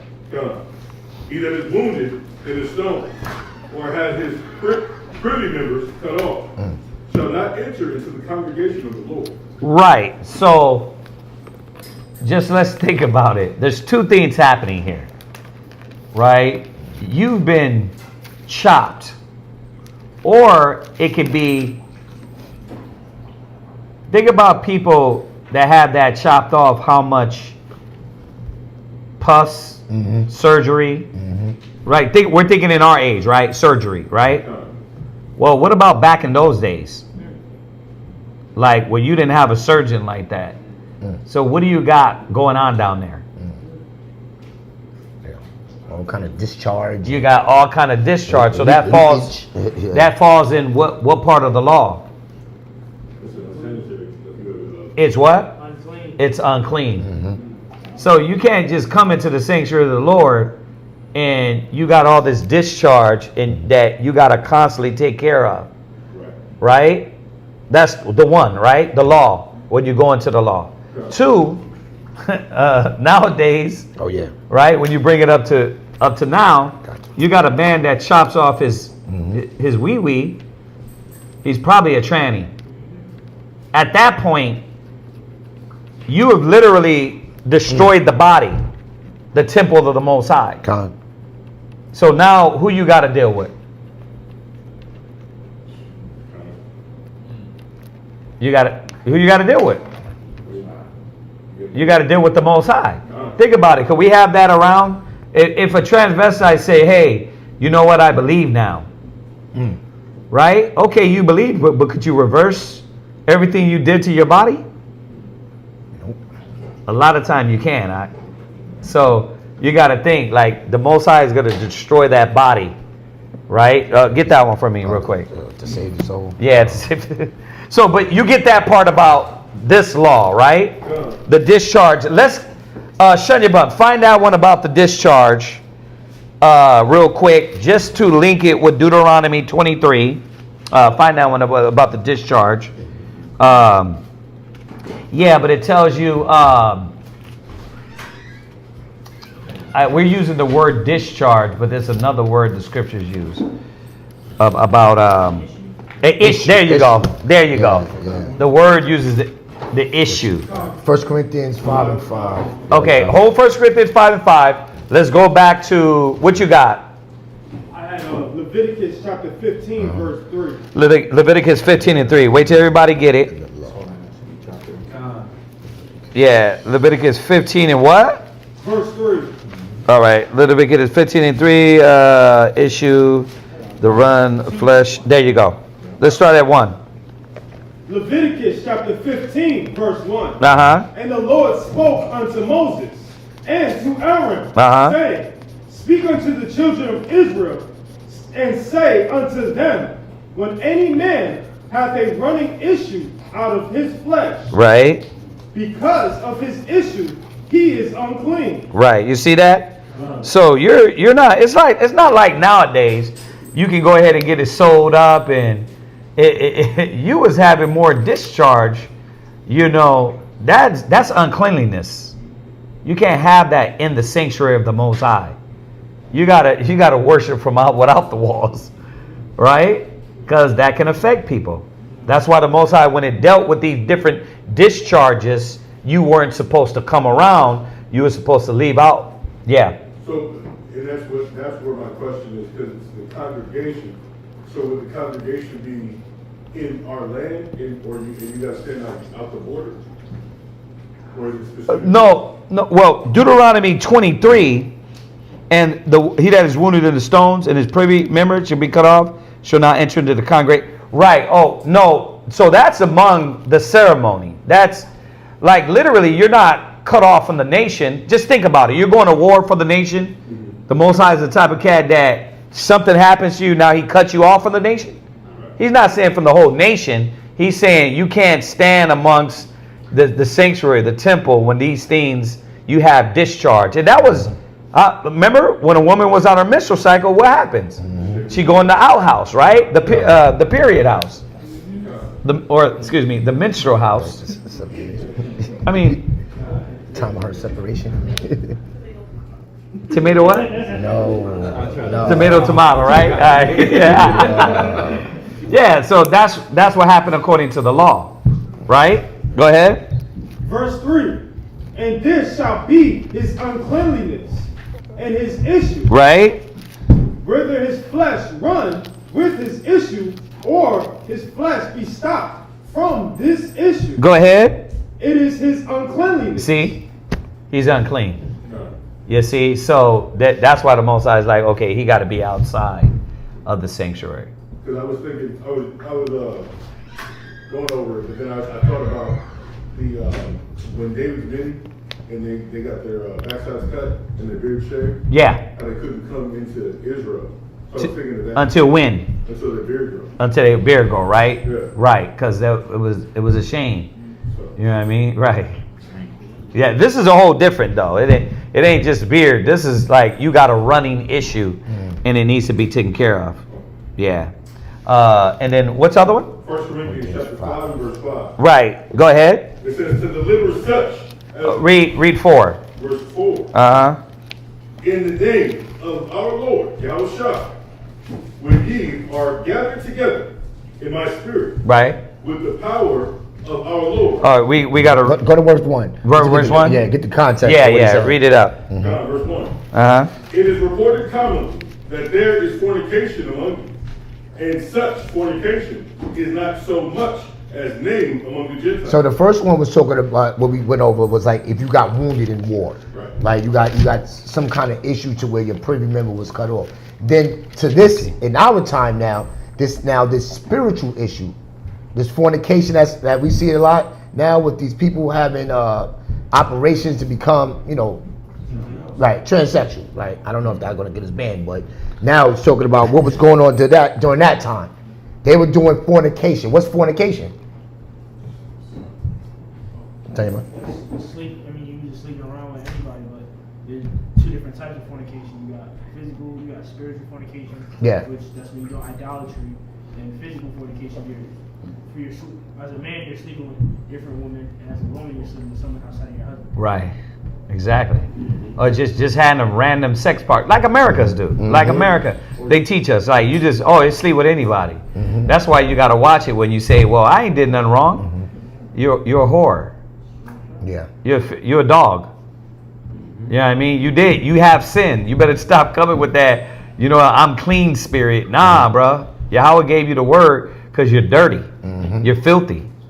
But the problem is our pride won't realize that it won't let us realize that, no, you're not right. You got a lot of issues. Go ahead. Yeah, so I'm glad, and you mentioned it. There's the spiritual fornication. Yeah. Right? When your thoughts are opposite of the Most High. And how does that look today? What we talk about? Well, I feel like God was wrong. He messed up. I know my organs, my anatomy says I'm a male, but how I feel, I'm a woman. So I'm going to go about and make that. I'm going to fix what God messed up. That's how they think. That's spiritual fornication. Because the Most High doesn't make mistakes, right? Go ahead. Yeah. It says, and named among the Gentiles, that one should have his father's wife. So in this period of time, they were doing things like this lewdness, this sexual immorality, fornication. Yeah. Because the Most High, remember, sex is not, it shouldn't make you cringe. Because that's something that's a beautiful reward for a husband and a wife. But because of the fornication, the lasciviousness, the concupiscence, now it's like there's no holds barred. Yeah. You could do whatever you want. Back then in Corinth, but isn't that now here in our day and time? It was in Corinth or Rome. It was Ephesia. Remember what he had to tell the brothers in Rome? He was like, you guys is men with men, women with women, working that which is unseemly. Against nature. Against nature. God. So it was all where we were scattered among the heathen. It constantly had to be reiterate what we was doing wrong. That's why you can't say, oh, he was only talking to the Romans. Oh, so the cats in Ephesia, they was like pure. Like, bro, somebody's, man, all these young cats, man, try to mingle Christianity within the truth. Yeah. Is where this confusion is coming from. Yeah. Go ahead. Yeah, because they don't read the Old Testament. What did he do when Yeah. he came out of Egypt? I mean, you was literally in Egypt acting like an Egyptian. Yeah. So he had to give us you had laws when it came to what's inappropriate sexually too, right? We had laws, literally laws of government to get us out of the mind of being in Egypt, right? No different than today. Go ahead. Verse 2. That one should have his father's wife, and that ye are puffed up. And you are what? Puffed up. Yeah, I'm right. I know. Either that when you get to that mind, it takes you either you don't believe in God. Yeah. God made a mistake. My father wasn't with her no more. Right? That's the puffed up. Oh, yeah, you going Remember, this is why he said his father's wife. Yeah. So not his mom, but his one of his father's wives. So like, he not with her no more, or he might been with her. You know what I mean? What did Reuben do? He went up to his father's couch. Right? The Most High stripped Reuben from his from the whole ancestry power because he did that. Yeah. My old pastor, he married his son's girl. Oh, it just hit on my news feed. This dude had sex with his daughter. Yeah, that's You seen that too? yeah. And then try to kill the baby, yeah. or try to deliver the baby in Mexico. They were going to go have an abortion. Yeah. And the baby, She had the baby. Gas station. Yeah. Yeah. She had the baby. Like, that's disgusting. But what happens when you do things like this? I mean, in the ancient days, you was brought out and just straight stoned. Kind. Right? And that's why in the spirit it's showing us. Watch, read on. Then also the dude at the car, he told me he slept with his niece. Yeah. Yeah. And they what? They think they glorify it. Yeah. Because rap music glorifies that. Yeah. It goes right back. I know we ain't going to throw it all on Diddy, because let's look at these other cats that Drake was with. Cash Money. Yeah. Cash Money was on that way before anything. Back in the days when Diddy was quiet, you didn't know. Cash Money was doing all that madness. Hell yeah. Oh yeah, he was known for doing all kind of defiled things. God. He said, I like them boys too. They got to get over here and get a piece. Yeah. He said some crazy stuff. Yeah. He said. Go ahead. Verse 2. It reads, and you're puffed up. But then now it's pride. Yeah. you're coming with, you know what, I didn't do nothing wrong. You know, love is love. He's protected. Go ahead, bro. Go ahead. If you're puffed up, and have not rather more. Right. They don't think they did anything wrong. Yeah. What do I gotta repent for? You literally have, y'all seen it, the LGBTQ church, and she's going through, well, I'm a Christian. That's why I don't judge, like, and these people are accepted here. How are you a Christian? How are you a follower of Christ and Christ kept the law? See, but that's the pride of this nation, of this time, of that whole mentality, that spiritual fornication that thinks you could be a servant, a follower of Christ, and don't have to keep the standards that Christ kept. It's no different than a drug dealer. He can't come to church selling drugs. You can't come to church being a faggot, Right. a lesbian, right? And when you get to this transvestite, right, that's a whole different level. How could this individual be delivered from this? You literally destroyed your body. You cut off your privy ember. You can't be delivered. You gave yourself over to that. So that's why Paul he goes in deep on this. Yeah. So, I was talking to the brothers today. What's that, 5 and 15? Brothers, you 6'3"? 5 and we started at 1. He's like 6'7". And I told her that I'll run. And the brother, I mean, I explained it to my Cesaro up in How to Rock, but he grew up in a Christian school. You know what I'm saying? And he still goes to church to this day. But he's a full-fledged? Oh, God. He got the BBLs, he got the... Oh. He got everything. Oh. He's like full Decepticon. You know what I'm saying? Decepticon. Man. Yeah, and look, even a sodomite can change. God. You see a lot of these studs transforming back. No more scissor chicks, right? They're done with that, right? Even a man.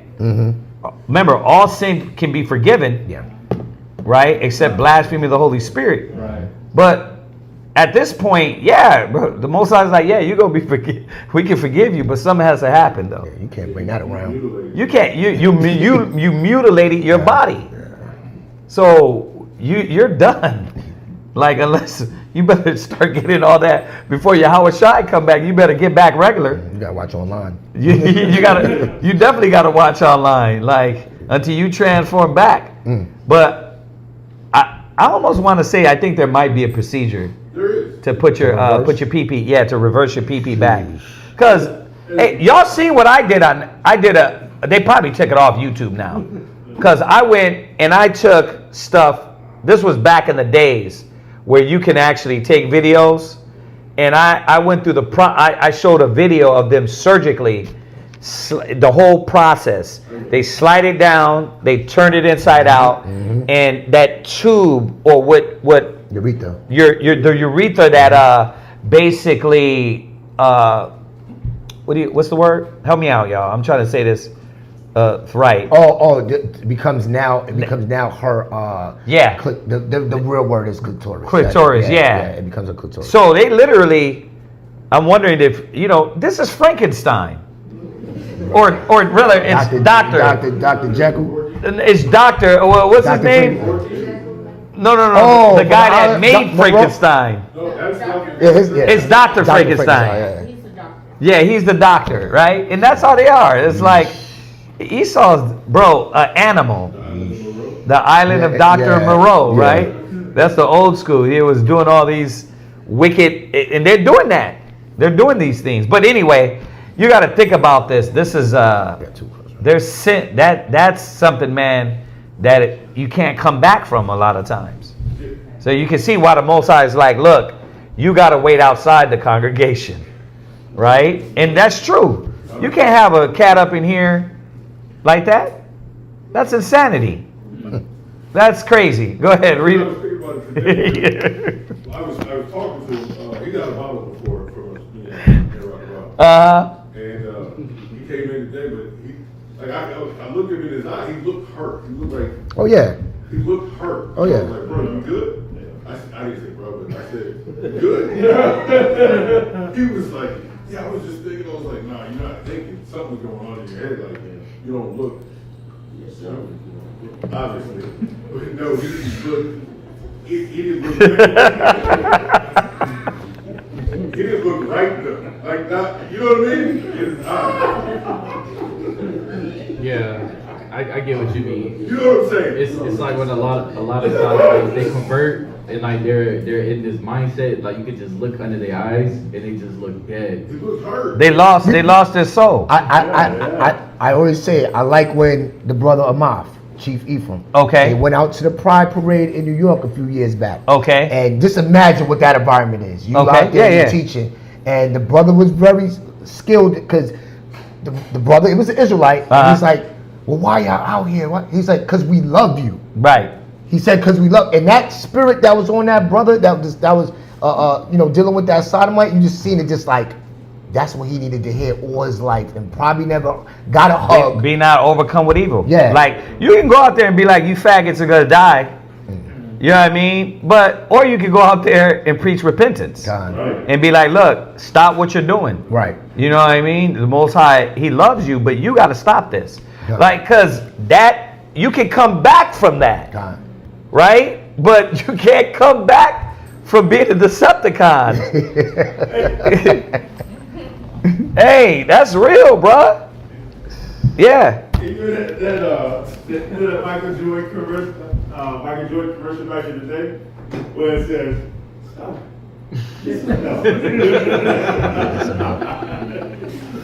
God. Go ahead, I finish, sorry. That he that have done this deed, Go ahead. be taken away from among you. See, he that done this deed. So there was sins that remember what I was talking about the other day, that open rebuke? Like if somebody stumbles, you don't just bring them before the chopping block. Like there was a process. But this is one of those processes like, okay, everybody gotta know this dude's wicked as hell. This person doesn't fear. They don't have no, like that shows you right there, they don't fear. Right? They have no love for the Most High. You know? So what happens? Go ahead. For verily, as absent in body, but present in spirit. Like, I don't gotta be in Corinth to tell you this. He's like, I could be in Ephesia, and when I hear this, I don't have to be there to give you the give you the judgment. Right. Con. Go ahead. You know the Lord But says. present Right. in spirit. Have judged already, Go ahead. as though I were present, Right. concerning him that have done this deed. Go ahead. In the name of our Lord, Yahweh Hamashiach, when ye are gathered together in my spirit, with the power of Yahweh, Bahashem Yahushua, verse 5, to deliver such as one unto Satan for the destruction of the flesh, that the spirit may be saved in the day of the Lord. A lot of brothers and sisters don't realize fornicating is literally destruction of your temple. You're destroying yourself. That's why it's just think about it like this. I said it yesterday. How many of us been abused in some way to where that haunts you? And you gotta, you see what I'm saying? You gotta shut this down. You know, those demons try to come back. And you might not be doing what they did to you, but you might have a hyper lust. You know what I mean? And dealing with that. So this is why the Most High is like, these type of individuals, we got to just destroy them, burn them up, and restart. You know, send His Spirit to the Father. You know what I mean? And that's what, remember, Paul wasn't saying kill this person. So let's be real. He wasn't saying bring him out and stone him. He wasn't saying kill him. He's like, look, cast him out, deliver him unto Satan. Kick him out of the nation. He got to kick, in this instance, he's not part of Corinth no more. He got to go somewhere else. Right? He can't be a part of us no more. Right? That like these cats don't understand. That was a church in Corinth. Yeah. AKA congregation. Yeah. It wasn't just Paul talking to himself. And the brother that was doing that, he was amongst brothers and sisters. And Paul is coming back and reminding them, look, get him from among y'all. He got to go. Con. You see, that's for all the ones that don't understand that literally church means assembly. Look up the word. It means assembly. Con. Church. Right. Finish it real quick and now let Ken do. Go ahead. That was it? Yeah, Ken do. I got a question on these same lines, right? I had a babysitter when I was like 6. She was like 13. Uh-huh. This was the babysitter's daughter. The babysitter would like leave a lot. So I'd be left with the daughter. Mm-hmm. And I was like 6. She was like 13. But I think she used to like practice on me. That would be considered abuse, wouldn't it? Yes. 6? You're 6 years old, Yeah. I know, but I was a mature 6-year-old. But it was like, never mind. You get what I'm saying, though. I get what you're saying, but listen, you got to think about it. First of all, this statement aside, women, kids, do I want my 6-year-old being touched on by anybody? Okay, so now think about what you're saying. Was it okay? Mature or not? My son's 7. Shemai wants 7. Do I want a 13-year-old rubbing on him? Mm-hmm. No. Nah. That's why first of all, let's deal with marriage. Let's deal with when those things supposed to happen. Mm-hmm. Right? The proper way was when you became a man and you became a woman. You see that? So that, like, we didn't believe in that. Your ass would be stoned. Bro, we bring your ass out and stone you. You touch this child. Right, but with that, I'm talking about my babysitter's daughter was 13. She didn't know no better. You both didn't know no better. You both didn't know no better. Absolutely. Xbox cards and stuff. Yeah. And that be the case a lot of times, right? Yeah. The ones that do it be kids that just watch online and find something and stumble and be like, hey, I want to do this. Yeah. But maturity aside, it's wrong. With that, like, my babysitter's daughter was 13. How do you deal with that? Yeah, my babysitter didn't know nothing about it. Yeah. Like, my babysitter's daughter, she just called herself playing house, because that's what they used to do back then. Uh-huh. Yep. The internet and all That's that what we did. stuff. It was just, Now, when you say how you deal with it, are you saying how you deal with your mind to rectify that? Or are you saying how do you deal with that happens, like that comes up? right. Oh, well, obviously, if a 13-year-old is touching on a 6-year-old, we gotta do some work with this child, right? With this child and really understand what is going on with them. Right. And the parents have to really see how, in some way, they failed, right? That's why it says go to Ecclesiastes 30. But this is why I'm glad. Deep question in the spirit, because something like that happened in one of our schools in San Antonio, right? One of the kids that came in, brothers didn't know, but was being, because you got these situations where parents are split and this child is being raised by another and come see you on the weekend. That's what we got to watch for. You got to watch and constantly be like, hey, what's going on over there? You ain't nobody. You got to talk to your kid and be like, ain't nobody touching you over there, right? All right, what are you watching? What are they teaching you at school? Yeah. Because most of the times this is learned. We were talking about it today. That's why I said in the spirit, what you're saying is deep, because we were literally talking about this today, that kids nowadays learn it from school. Right? We were talking about putting his son, he was talking about putting his son in school, and then we're always gauging our son to see if he's ready for school. But then you're learning about transgenderism, homosexuality, vaping. You're learning about being touched. And like, then in Houston, there was a new brother and sister, right? They didn't know their son was being touched on by a kid in the school. So this things happen. Yeah. You know what I mean? So what you're bringing out is a very deep, good question, because how do you deal with that? Well, first of all, we got to know, the parents got to know where did I fail? What did I not do? Go read that, Ecclesiastes 30. Verse 1? No, child, no, left alone. Ecclesiastes chapter 30, verse 8. Ecclesiastes, wait till they get it. Ecclesiastes 38, and then we're going to go over to oversight. Go to 1 Peter's. Where you at? Okay, then we'll go there. So these are real, like, we're not afraid to address these issues, because these are real issues that happen. And now you see why we go in on these different topics with the youngsters, and why we talk to, you're 12? Yeah. 12, about well, it's 16, you're out? 14, you sure? I'm just messing with you. You looked to the side like you weren't sure. Wait a minute. 14, right? Why we talk to them on that level? Because, bro, it starts on Shemaiwan's level. 7 or 8. 6, 7, or 8. Even, bro, it can start below that. If you put them in the wrong damn daycare and you ain't paying attention.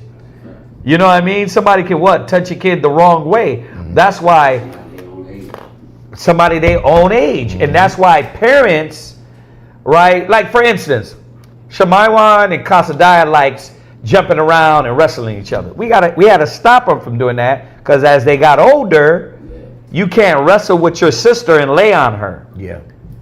Right? Because they think it's harmless. Innocent. But no. See, if you're not on top of that, she's laying on her, and then she try to do it to him as she got. So we have to be like, no, you guys don't play like that. Because she want to lay on him. She don't know. Then the other kids will see that. So it's a consciousness and an awareness. That's why, read that. Ecclesiastes chapter 30, verse 8. Uh-huh. And horse not broken becometh headstrong. Right. And a child left to himself will be willful. See, a child left to himself becomes willful. You get in all kind of stuff. Because why? They ain't no guidance. You got these absentee parents, absent-minded parents that's there, not really watching, observing.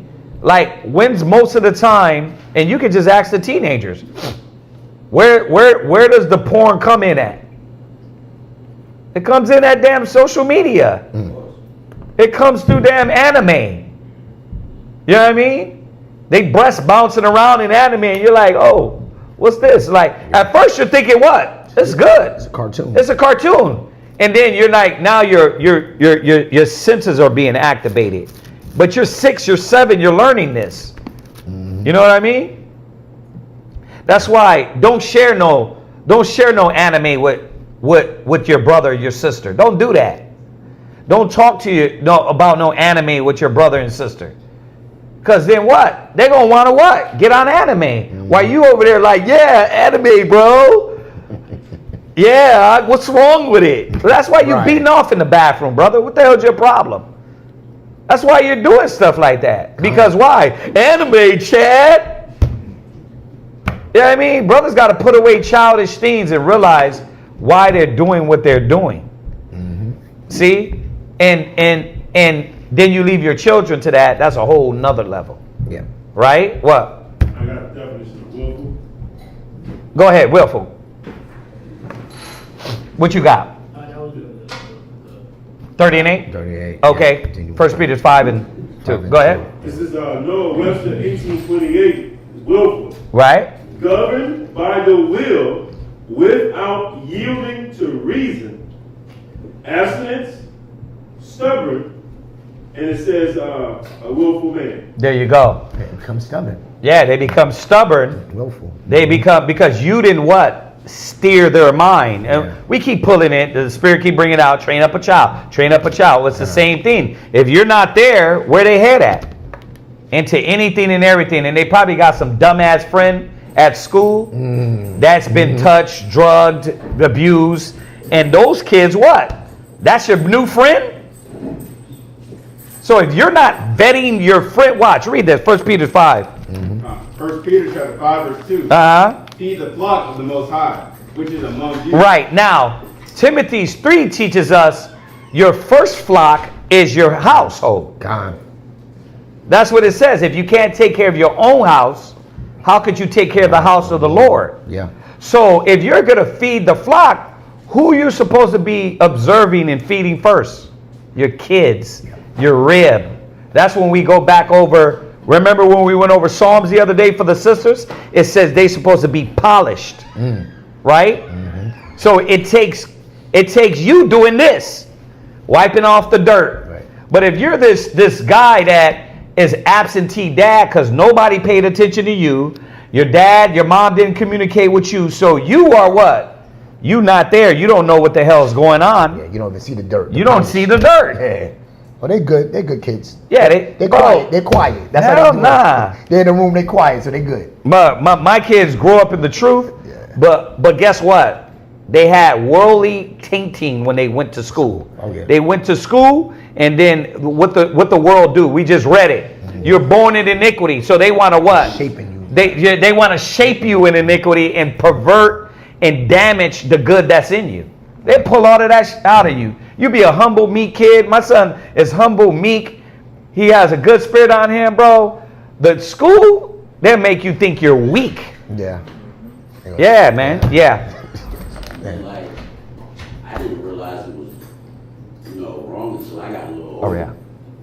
Because my grandfather, my grandmother. The seat cushion in there. My grandfather, my grandmother, they I was just a babysitter. Yeah.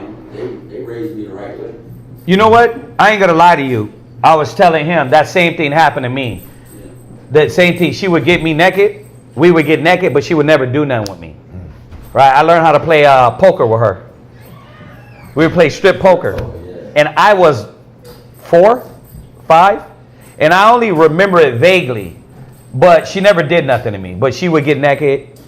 And she would get me naked. Somehow, some reason, they pulled me out of she stopped watching me. So the spirit was there to like pull me out before that happened to me. My babysitter, her daughter, she might as well have been my babysitter because I was with her more than anybody else because the babysitter would always leave to run errands. Yeah. And she felt like her daughter was old enough to hold down everything for like an hour or two. Right. That was enough time for her daughter to like do her thing. You got to think about how that affects a child.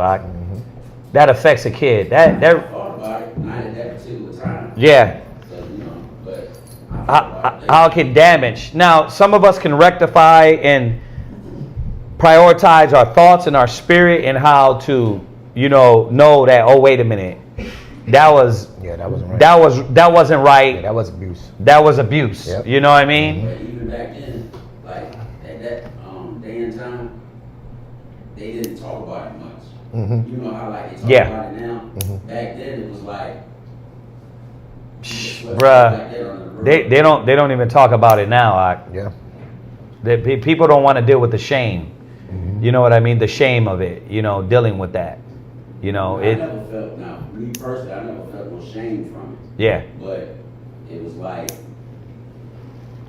you bring it up so much in the class, I start thinking back to my past.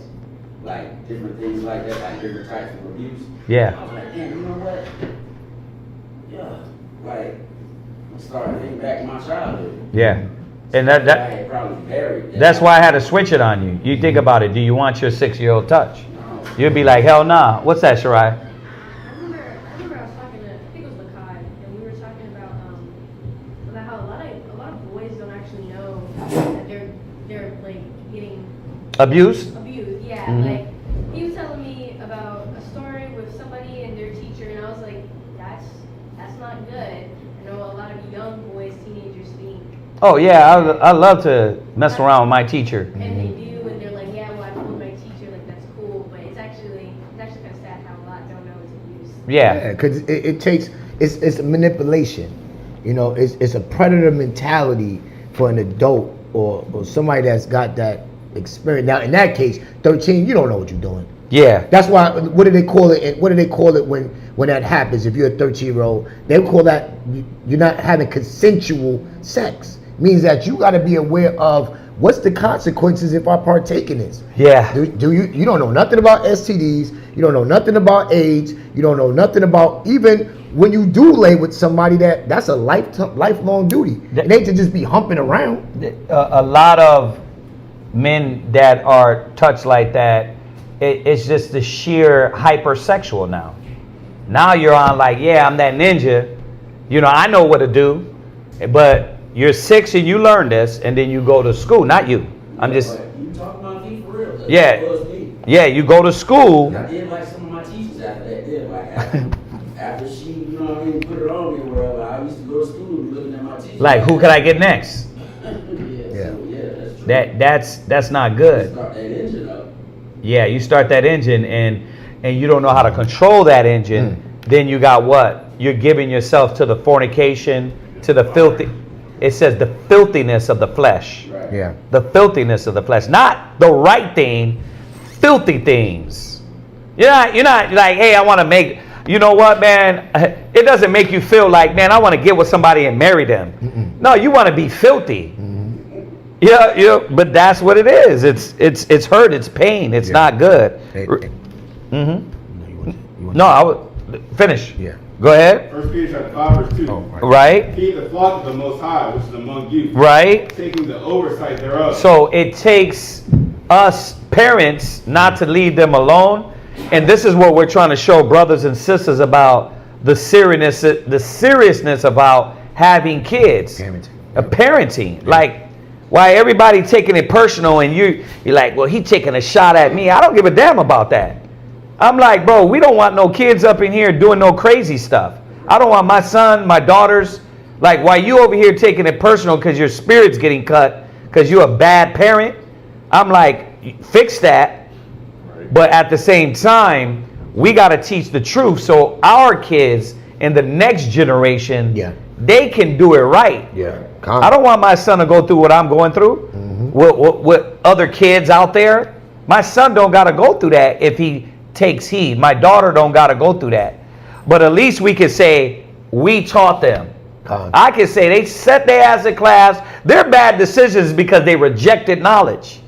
See, but back in the days, like you said, it was sheer. I don't know what I'm doing. I'm not taking the oversight for my kids, right? I'm not being a responsible parent, right? The only thing that I need to do is feed them, dress them, clothe them, and gut. I'm a good parent. Yeah, even the brother's story. That's a common story. You think, and they probably paid your grandparents probably paid the babysitter. I'm expecting you as an adult to watch, but then your mind is, oh, they're 13, they know what they're doing. No, they don't. We got that going on so much in our community where we think the babies can raise the babies. So you could go and do about, and I'm not saying everything was to do something unlawful, but like, why you have a 13-year-old watching a 6-year-old? Do you know if they're mentally stable enough to even deal with them? What about even in an emergency? Like, do they know what to do? Like, do they know how to call 911 and hey, this is my address, they're choking, like, but because they're a teenager? Nah. And a lot of us, that teenager, that babysitter, how many of us was dealing with our family members? Older cousins. It was the babysitter dog. That's what I'm with you. I'm with you because I'm expecting you as an adult to watch my child, not your daughter. That's right. That wasn't the agreement. I'm sure my grandparents would, if they had known that would have been crazy. Right. I don't think I ever talked about it because I thought it was like, at the time I was looking at like, oh, that's Maria. Maria Sanchez. That was her name. And she was beautiful. I ain't gonna cap on that. Like, you know what I mean? I was 6 and she was 13. But at that age. But she wasn't the one that your grandparents expected to take the oversight. That's a fact. Her parents were the one that they was expecting to keep the oversight for you. That's a fact. Yeah. This yields a lot of pain, and that's a lot of brothers and sisters got to fight past that pain. But how do we deal with it? We got to go ahead and be able to deal with and go through this with the hurt, the pain. Now, guess what? There's always different levels of hurt and pain, no matter if you got touch, if you touch somebody. There's always levels of pain. So we gotta be skilled enough aware enough to be able to go and start casting down what is in them, right? So you say, how do we deal with it as these things come about? As we're taking the oversight, go to 2 Corinthians 10. Go to 2 Corinthians 10. We got to go through the process. Now, this process is no different than a brother that's an ex-killer, that's an ex-drug dealer, right? Yep. The process is no different. What has to happen with this individual, whether drug dealer, whether hurt, whether touched? Purge. There you go. But purge of those thoughts, right? 2 Corinthians 10 and 3.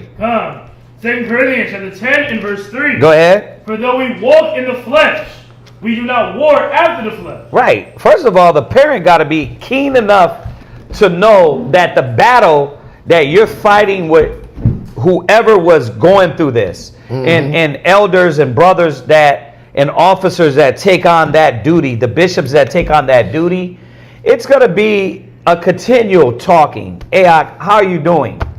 You know what I mean? Have we got some breakthrough through this thought process, your mind, the hurt, the pain? That's what everything.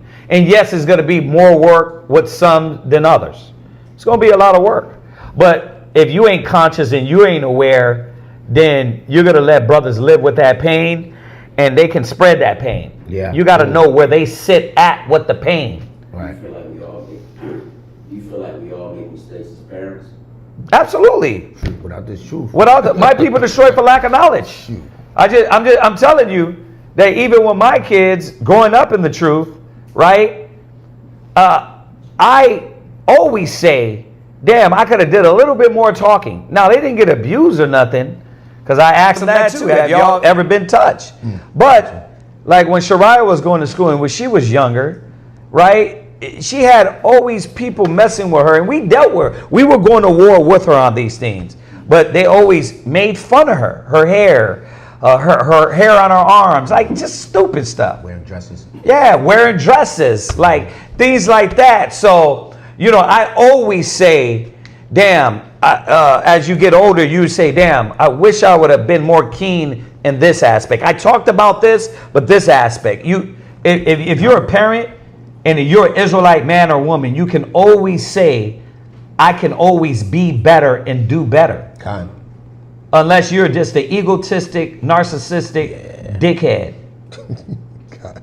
Then you're acting like, oh, it ain't on me. I always say I can do better, right? That's what we all should be saying. Like, there's always something I could have did better for the brother or the sister. Where did we lack at? Did we give our all? Just even with this comment, this is seeking his face.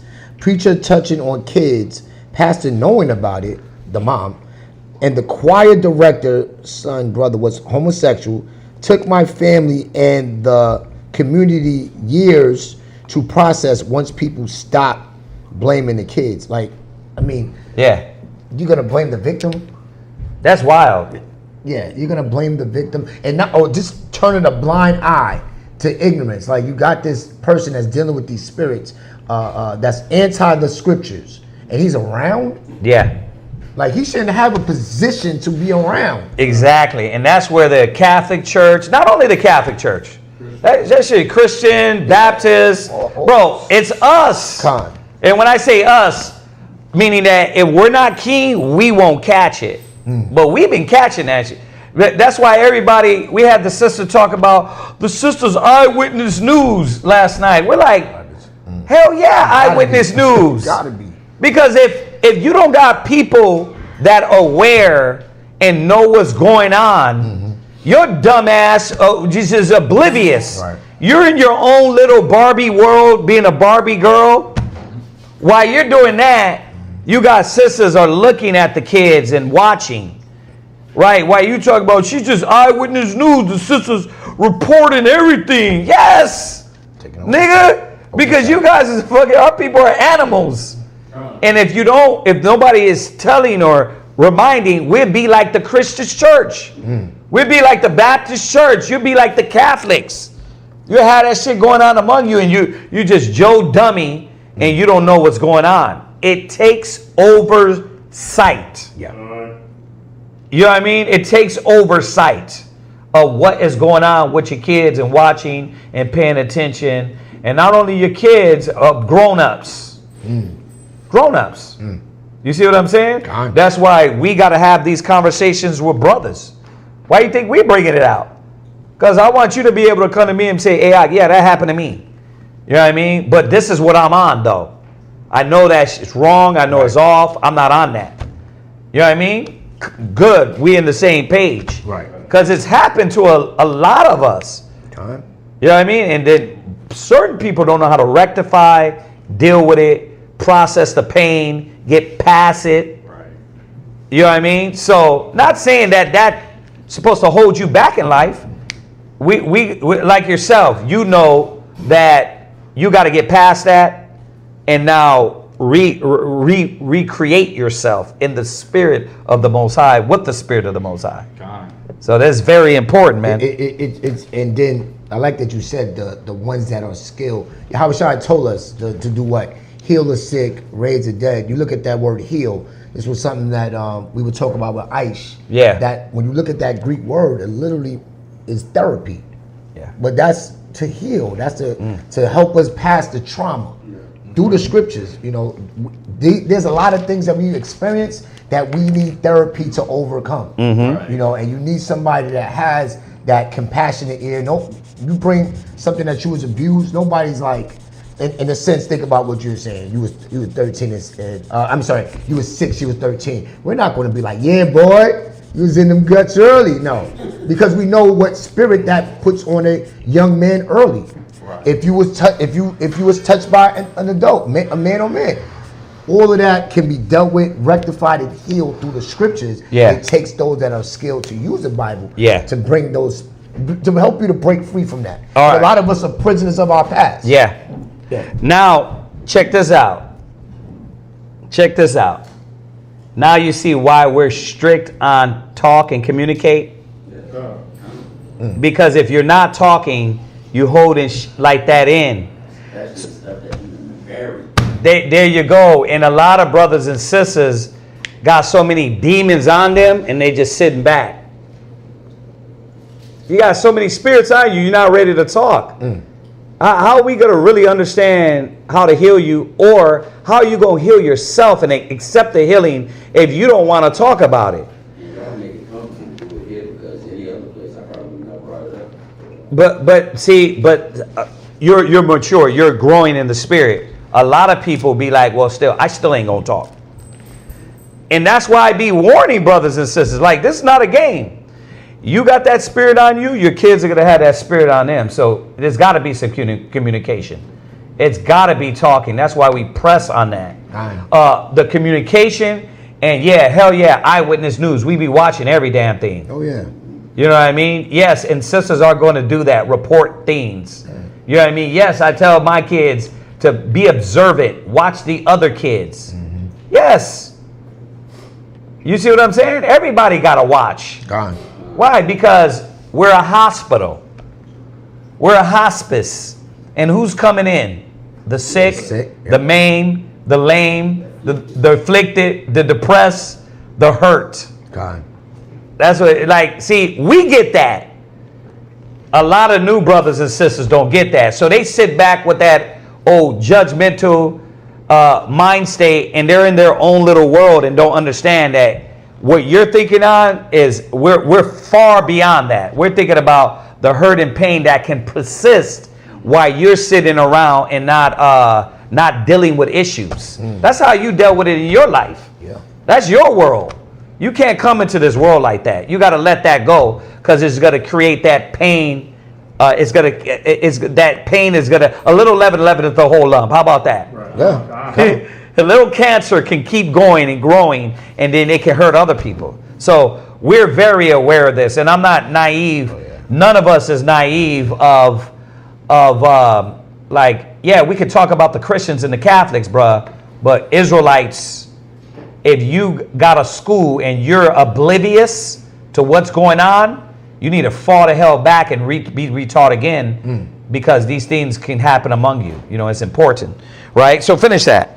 Verse 4. For the weapons of our warfare are not carnal, Right. but mighty through the Most High to the pulling down of strongholds. Okay, so two things.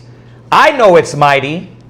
I know our weapons are mighty, but now we got to go to this individual that's hurt and remind them there's a mighty power in the weapons, in the psychological battle. There you go. Kind.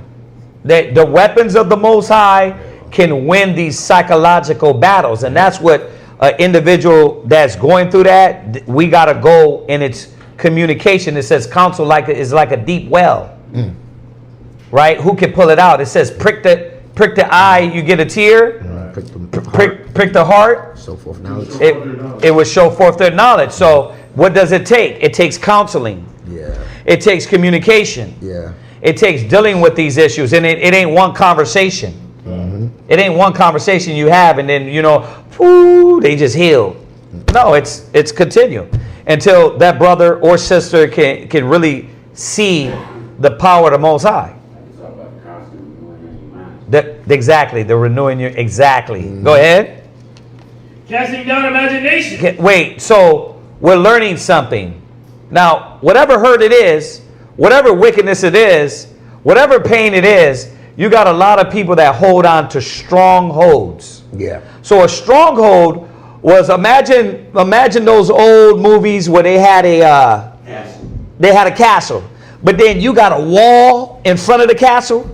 And you might, if you're real good, you got a wall and then another wall, and then you got a ditch. Yeah. You got the moat, right? But on top of that, you got the watchers, and they're watching to making sure they got a strong hold. Nice watch, like Right. Right. Now check this out. Now check this out. Go to Ecclesiastes. Now check this out, and we're gonna answer this question and finish up. We got 2 questions online.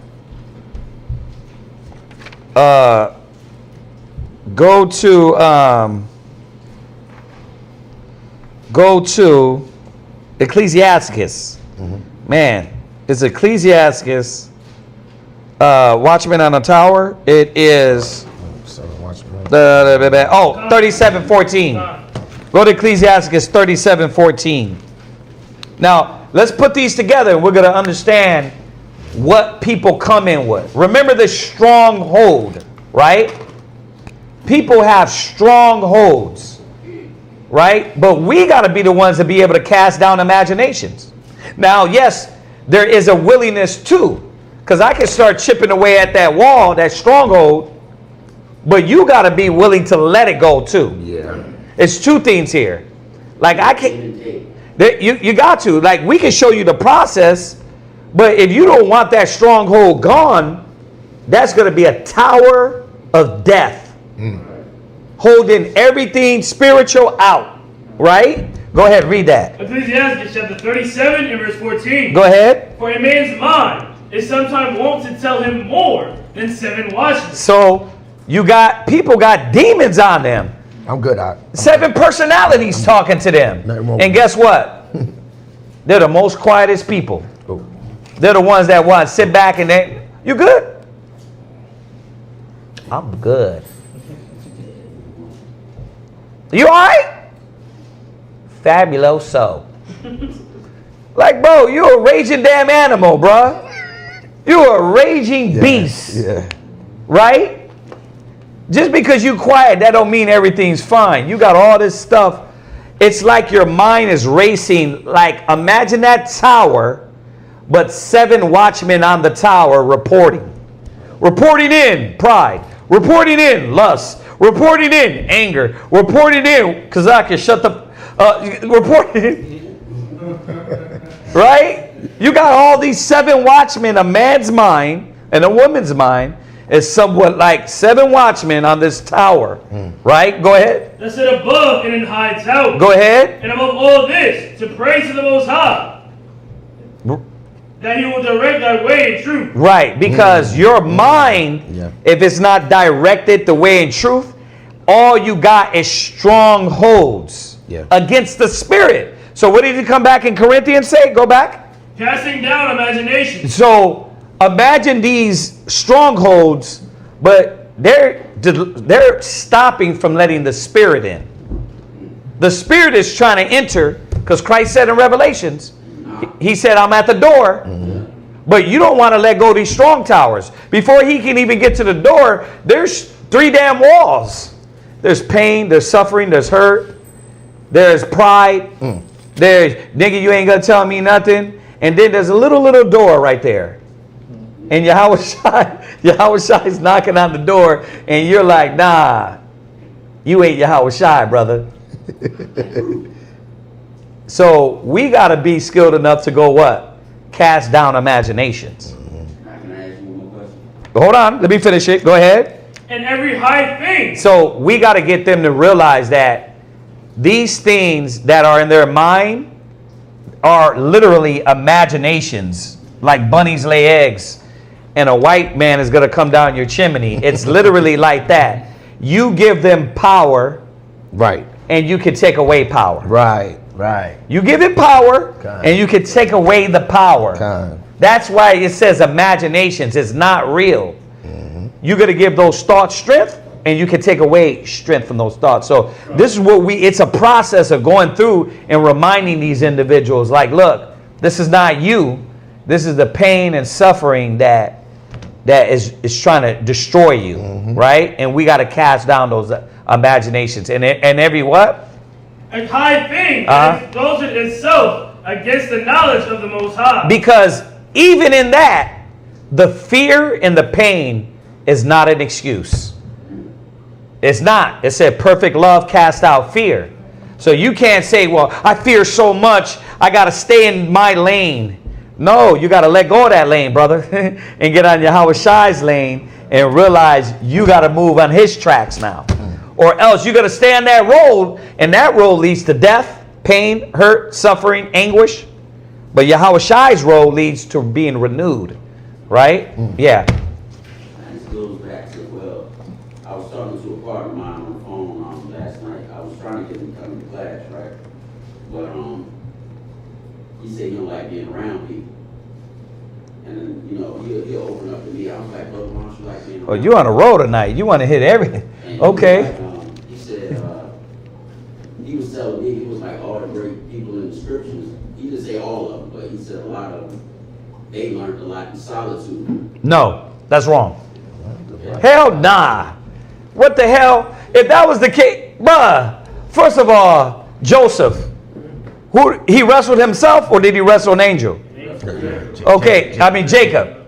Joseph, he went to the cell block 0 and was there by himself, or was people around him? I brought that up to him. Yeah, he don't know what he's talking about. But see, the thing with him, like, you know, he'll smoke a little bit, but then he'll Yeah. get on politics, so it's like, That's when you get smart, right? Now, he is pretty intelligent, but Right. it's like, he don't want to be around nobody because of the abuse that he went through when he was younger. Right. Right? Because his pops used to beat him real bad. Like physically, like, you know, fighting like he was a man when he was like a little boy. So it's like, how do I, because I don't know as much as you guys do. So how do I talk to him? I'm not going to be on your level with it, but Right. I want to be able to get through to him with certain things because.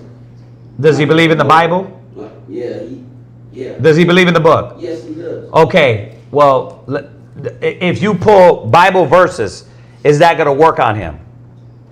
I think it will. Okay, well then let's go to the Bible, because that's the medicine, right? The only way he can be healed is recognizing that, first of all, his statement is not true, right? The Bible literally says, go to Psalms 133 and 1, go to Hebrews, not forsaking yourself, Hebrews 10:25, go to James, right? Go to Ecclesiastes in the Bible 4:9. Is there a problem being by yourself when a lot of stuff that happens? We're going to start with, yes, it's a problem. Yeah. It's literally against the law. It's against the law. We're going to just, and this is, I don't have to, there's not no over elaboration that needs to be said. Watch. Go to Ecclesiastes 4:9. Let's start there. go give me in the New Testament, Matthew's, where Christ said we're 2 or 3. Let's go. At least, hold on. Let's get him. You guys are gonna get him, and then we're just gonna shoot it so he can write them down, and then do it like that. I just shot out a lot, so let's get him first, and then we'll go ahead and move on. Y'all got it? Do y'all got the verses? Okay. Oh, you don't got them yet. Okay. Remember, they're gonna say it. They're gonna say it again before they read. All right. So read that. Ecclesiastes 4 and 9. Ecclesiastes chapter 4 and verse 9. 2 are better than 1. What? 2 are better than 1. No, I don't need nobody. 2 are better than 1. Dolo for shodo. 2 are better than 1. State to state. 2 are better than 1. You know what I mean? I always did it by my loan means. 2 are better than 1. Come on, somebody sing the zero song for me.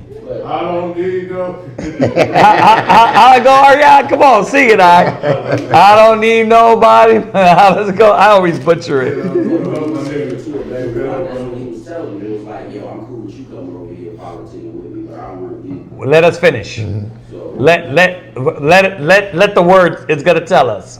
Go ahead. 2 are better than 1. Because they have a good reward for their labor. Right, they have a good reward. Go ahead. For if they fall, the one will lift up his fellow. Right, because what are you doing what you're doing for? What are you doing this for? Right, but what are we doing it for, brother? Iron sharpens iron. No, we're doing it for the nation. You ain't gonna be in the corner in the like think about it. The scripture in Leviticus, it ordains that there's a holy convocation. Is that you in the corner eating your lamb alone? Or was the feast days to congregate? Yeah. That's what congregation means. You literally break the law when you think like, well, I don't need nobody. I can go get my lamb and just eat it by myself. If that's the case, then why the hell we need a kingdom? Why we need a people? Why can't it just be me getting the word and I stay home? See, a lot of our people don't want to let go of the old ways, and they want to insert it, old cloth on new garment, and come to the truth. The Bible's against that. Here, watch, I'm going to just throw some other examples while we're reading. Christ, he had how many apostles? 12. Okay, why? Why he just didn't have him by himself? And then, if he had 12 apostles, did they continue with each other? Or they said, you know what, hold on, 1, 2 is good enough. Y'all 8, 10 over there. Y'all, we don't need y'all no more. Because it's too many of us. Shit is getting kind of hectic in here. There was more than 12 apostles. There was the 12 front, but then you have all the other disciples. The 70. Yep. That's a little bit more than 2. Let's think about this. Now, this is just basic knowledge. See, that's the problem. When people don't want to face their weakness, they come up with that. Like literally breaking the law. They can have all this about the Shabbat. Well, the problem is, me and you do the Shabbat different. Yeah, and you break every other law. You break every other law, but you want to hold on to what you feel. They bring Christianity right into the truth. They try to, but niggas like me put them on blast and make them look stupid. Because you're not like, you're psychologically is basically damn slow as hell. Right. You're slow if you think that. The Bible don't say nothing dealing with that. There were 70 apostles. It said he taught the multitude. Zephaniah 2:1. Yeah. Gather yourself together, O nation not desired. Like, think about it. A nation is how many people? It ain't 2. It ain't 2, brother. Right? Yeah. So this is what the Most High is saying. The Most High is saying we need the body. Right? I need you. God. I need you to glorify the name of the Most High, to give me a service and a work. Right. I need you. And yes, it might start with one. But did I stop? Did we stop? Well, when we got one brother in the school, did we stop passing out flyers and say, hold on, Who, my anxiety's building up. It's too many of y'all here now. No, you what? You passing out flyers to teach. People don't think on that level out because they don't want to battle their demon, which is what? You said it. That's how they came up. The hurt, the pain is motivating them. They don't want to do what it says in Philippians 3:13, forgetting the past and moving to the future, pressing towards the mark. That's it. They're not listening to that. Read on, come on. But woe to him that is alone. But woe to what? To Him that is alone. Right? When he falleth. Right? For he hath not another to help him up. Check this out. Read. Again, and two lie together, then they have heat. Yeah, the only time cats know that being alone is not good when it comes to sex. It's cold. Well, won't the Lord send me a woman? Everybody always knows unity and togetherness when they want their loins activated. But when it comes to the unity and the brotherhood that Christ established, then it's like, I don't need brothers. When actually you do. The Bible literally tells us all through there. Hold that. Read Psalms 133 and 1. Psalms chapter 133, verse 1. Behold, how good and how pleasant it is for brethren. No, brother. Brethren. No, brother. Brethren. How good it is for me and the one brother. Brethren. Multiple. Brethren. Brethren, that's plural. Right? Akyum. Akyum. Right? Akwaf yum. You need that. Say that again. That's the Akwaf means women, or excuse me, sisters. And then yum at the end is plural.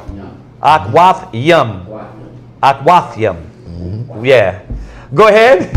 Behold, how good and how pleasant it is for brethren to dwell together in unity. In unity. So, yeah, of course, because you got to be like-minded. You can't believe in Islam. You can't believe in Islam and then we believe in the Most High. You can't believe in Buddha and we believe in the Most High. It got to be unified. Or why you here? Why you here if you don't believe? If you believe in Allah and we believe in the one true God. See? Right? Go ahead. It is like the precious ointment. Wait a minute. Oh, that's in the prayer. That is the prayer. Psalms 133. That's the prayer. Precious ointment. Like precious ointment. So what is it telling us? Brotherhood is like healing. Medicine. It's medicine. It's an ointment. Protection. It's a cleansing. Right? It's a cleansing agent for you to have a brother and someone to talk to and someone to communicate with. Right? That's what the Bible says. These ninjas that grew up damn hurt and abused that want to hold on to that, that's where that's coming from. That's not what we're supposed to do. Go ahead. It is like the precious ointment upon the head that ran down upon the beard, even Aaron's beard. So he's likening the anointing. He's not just saying regular oil. He's saying he's saying it's like the anointing oil that anoints Aaron. That's how brotherhood is. I can't do nothing without y'all. What's my purpose? You give me purpose. Right. What the hell? Right. You know what I mean? And yes, it might start with one brother, but it don't end with one brother. It's going to end with what? 144,000 of the chosen, and 1/3 of us is going to survive, our people. There's going to be a lot of people in the. There's going to be a lot that the Most High is going to bring out of this world. Yeah, Yahushua said it. If you love me, feed my lambs. Yeah, not lamb. He didn't say one brother and you good. Stop there. Right? It's like brothers, right? Man, I ain't dealing with no camp. But when you pass out a flyer to one brother and you taught him, did it stop? No, you taught another brother, and then next you know it's called congregating. Now it's 3 or 4 of y'all, and then you're gonna do it again. And then there's going to be more y'all. Do you say, you know what? It's getting crowded in here? It's getting crowded in here. No, you say, let me do the will of the Father, right? Keep talking about like when Moses went in Mount Sinai, and that's where he got the 10 Commandments. He errs not knowing the Scriptures. The Scripture said when you go pray, you pray in your closet. So it's nothing wrong with a person going alone to pray. It's nothing wrong with praying in the open as well. But so what if I go pray? The Spirit works with me. But once again, Did Moses stay up there? And when Moses was 100, he stood on the mount and died up there by himself with the chariots above him, because the angels would have still been there with him too. So what was he instructed? What was he instructed to do? Right. He was up there. Speak unto the children of Israel. Yeah. He wasn't up there by himself, and what he was giving instructions to go talk to the nation. Yeah. To go to specific Specific. that word points. Why? Because we were coming out of bondage. Yeah, man. We needed healing. Right. Zephaniah 2:1. Yeah. Just on what you said right there. Yeah. So it's like this is really basic. This is really basic when it comes to this question, but you need these scriptures to get to activate the mind in individuals, because they don't know the Bible. And it's dope because it kind of links with the other question. Yeah. Because it's still trauma. It's still abuse. Because you said it. Because of what happened, now I don't trust and don't want to be around people. But then you say you know the scriptures. The Bible says you err not knowing the scriptures. Because he could be healed from that trauma. Because who in here wasn't abused? Well, who in here was abused? Whether it's physical, emotional, sexual, we all were taken advantage of. Literally, I'm abused by every one of you. No, that's we all have some trauma. But, I mean, knowing that, what do you... I don't want to jump, but you're sick. What are you supposed to do? Yeah. Just bear it by yourself? Nah. Well, we're going to go there. We're going to go there, too. All right? He brought some heaters out tonight. Yeah. He's some good questions. Read this one. Go ahead. Zephaniah chapter 2 verse 1. Gather yourselves together. Okay. Yea, gather together. No, gather alone. Gather together. What? Gather together. So here's another question. Here's a quiz for you. When Paul went and taught in Ephesia, how many people were there? In Ephesia, to the Ephesians. Right. Was it one brother he was writing letters to? No. He went and taught a congregation in Ephesia. That's why I said to the churches scattered throughout Asia Minor. These were bodies of gatherings. People that were gathered in the same mind and the same judgment. People only do that, man, when it comes to the truth. If you got weed buddies, if you got video game buddies, yeah, now you congregate. You got damn iPhone buddies. You got Android buddies. But when it comes to the truth, it's like, see, I don't need you ninjas. We need each other. We're a nation in exile. And when we was on that wall in Nehemiah, there wasn't one brother up there. There was families, there was households supporting those brothers up on that wall. That's the problem with Israel. They're selfish as hell. They don't care about we're building. They think what? No, I'm back in Christianity, and you know what? I'm here for me. I'm not here for my nation. Well, we're here for our people. And being here for our people, we got to put away those selfish tendencies. It takes gathering and dealing with your issues. How do you practice humility unless you say something that I don't like and it humbles me? How do I practice forgiveness if you step on my shoe and nobody's there? Who's going to do that? I step on my own shoe, forgive myself? No, you got to what? Rub me the wrong way, right? Yeah. And then I got to apply the Bible. Yeah. It takes more than one instance to certify you platinum in an area, right? Go ahead. Yea, gather together, O nation not desired. The gathering. Why? Because it's woe to him that is left alone. Where's the one in Matthew's? Matthew chapter 18, verse 20. Hold on. Matthew's 18 and 20. You got one right after that? Okay, and then we're going to go back to Ecclesiastes 4. But Matthew's what? 18, verse 20. Go ahead. For where 2 or 3 are gathered. Where 2 or 3. Right? So what happens? Yahushua gathered 12 apostles. He gathered other disciples. And it says he sent them out in 2s and 3s. It wasn't about you being alone. It was about you having your back covered. Why we know that when we Crips? Yeah. I don't understand. Yeah. You know that when you're blood. You know that. You know unity and brotherhood. But now you're like, nah, I just don't mess with the community. Right, because you what? The community's checking your ass. Now you don't want to mess with nobody. Oh yeah. You don't want to get corrected. Yeah. When somebody, this is what I was saying at the summit. It's about holding you accountable. Yeah. And our people don't want to be held accountable. They want to do their wickedness and slide out. Like, we're not fools, man. We know why our people coming with that madness. Because they're rejecting the knowledge and they don't want to be held accountable. Somebody's going to tell them, hey, that's wrong. That's off. But our people want, well, I do it my way. But that's not the way the Lord said. Right. Yeah. He didn't say don't be together. He said come together. He actually said come together not for the better but for the worse. Like, we can do this all day with this come together thing. Right? That's why I just start quoting stuff, because we'll be here all night.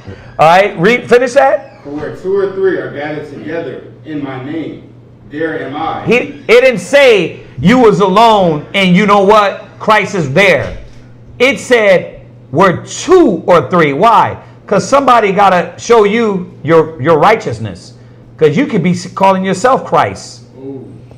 But your brother's there to remind you, nigga, you just a bum. Slow down. Like celebrities, if they big headed, their family got to be like, hold up. Yeah. I remember you used to be very good. Yeah. But what happens when you're alone? You tell yourself what? You the man. You know what I mean? You the woman. I don't need nobody. Right? You still come in with that worldly mind. That's it on that. Where you at? You want me to read it? Quote it? No, get it. Go to Acts 1. Acts 1 and 13. Let's see if after Yahweh Shai died, did his students say, you know what? I'm going to do my own thing. You know, I was rolling with Yahweh Shai, but man. I don't need y'all. Yeah, I got tired of being around y'all. Right. I got taught by Yahweh Shai. I don't need y'all. You know what I mean? Yahweh Shai taught me himself. I don't need you no more. Yeah. Bro, that's a demon. Right. Yeah. I got taught by Christ himself. Yeah. Like, you got taught by a brother that got taught by Christ. But I was taught by Christ himself. That will make you big-headed. You're right. Yeah. Good. Go ahead. Where you at? This is Acts chapter 1, verse 13. And when they were come in, they went up into an upper room. All right, I need you to read this strong and quick. We're going to read down this verse 15. Now, just for some context, this is after Yahweh Shai was crucified. This is after he came back and dwelt 40 days amongst the people, right? Right? And he was translated, taken back up to heaven, right? Well, Acts chapter 1, verse 13. Go ahead. Where abode both Peter and James and John. Wait, it's a whole lot of names. A whole lot of names being mentioned. 2. Right? Maybe it's going to say, and they say, you know what, let's break up like New Edition. Let's do our own solo career. Let's see if the scriptures say that. Read on. Oh my God. Andrew, and Philip, and Thomas. More and more brothers. Go ahead. And Bartholomew, and Matthew, James, the son of Phoenix. Come on. Phoenix, go ahead. Simon, the Zealot. Read. And Judas, the brother of James. Read.